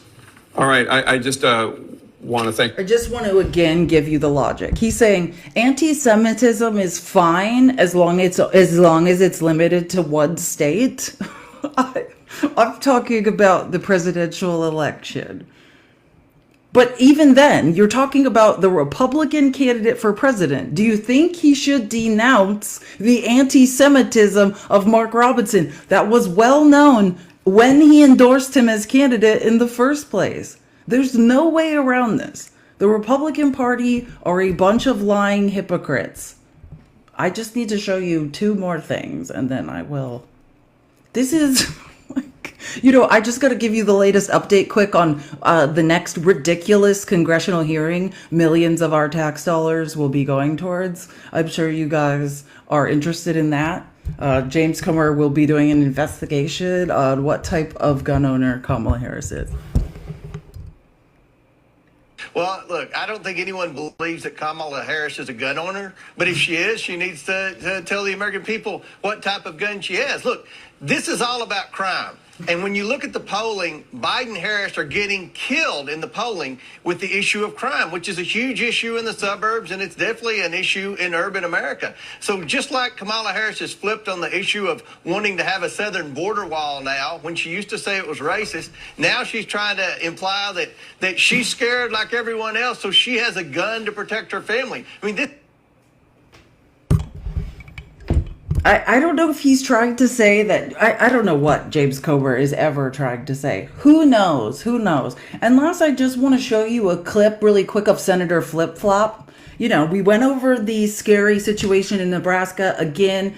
And someone, sorry, I forgot really quick. Someone was saying they want a link to the Discord. If you need a link to the Discord where all these the links to all these clips are in the live sources section, any article we go over, you need to send a message. This is a TikTok account at Felice Navidad Live. Just take a screenshot right now and then you can copy it, paste it and find the account and just say, I want a link to the Discord and we will get you one. But again, remember, Lindsey Graham is the guy who Trump tasked, the lapdog that Trump tasked and sent to Nebraska last week to go strong arm State Senator Mike McDonald to change his vote, right? So that they can make Nebraska a winner take all state and take away the Nebraska blue dot, right? And this is Lindsey Graham talking about that. Years. It is a very close election. 63 days ago, Chuck Schumer led a coup to overthrow Joe Biden, and he's telling me or any other Republican what we should be doing. If they change the law in Nebraska, it won't be on the phone in the middle of the night. It will be through a democratic process. The entire federal delegation of Nebraska, House members and 2 senators, want this change. To my friends in Nebraska, that one electoral vote could be the difference between Harris being president or not, and she's a disaster for Nebraska and the world. I hear you calling it a coup. Of course, Democrats have the right to change who's at the top of the ticket. So does Nebraska. Very quickly, before we get to the Middle East, what do you think the chances are? What's the over-under that this change actually happens in Nebraska? 50-50, down to 2 people. Okay. See, Lindsey Graham's not even sure. He's the one that was tasked with going there and changing Mike McDonald's mind. So we just hope that State Senator Mike McDonald is pro-union and pro-labor enough to withstand the pressure up until Election Day. But again, Trump's path is through North Carolina, and Mark Robinson is making that absolutely impossible. So just quick reminder, tomorrow, Danielle Kramer, the sexologist, abortion expert, women's health expert, will be here with us. We're going to have a question and answer period where we can all come out. Don't worry, it's not going to be me, be Danielle. So invite people, promote it on your social media, have your questions ready, look up articles. I'm going to probably put together a little outline for myself, just to study, because I always like to be well informed when she comes. So if I do that, I'll put that in the Discord, whatever articles to read. But I would say the 2 articles to definitely refresh your memory on are the 2 ProPublica articles that came out last week. The one on Amber Thurman and her preventable unaliving, and Candy Miller. So those 2 articles, and then whatever else I find, I will provide to you guys. 7:30 Pacific time, 10:30 Eastern time. Danielle Kramer will be here with us. 7:30 Pacific, 10:30 Eastern. So, and again, when we're done with just the general informational stuff, we will have people up. And so we can talk to Danielle and use our time wisely, because like I said, she is truly the smartest person I've ever met on TikTok. I absolutely adore her. So we will have that for you guys tomorrow. I just want to thank you guys. I had a tough weekend and you guys were so supportive. So thank you so much for hanging in there. We will see you guys tomorrow. And I will see you guys in the Discord later. All this information that we've gone over today is in the live sources section. Stay cute and cool and have a great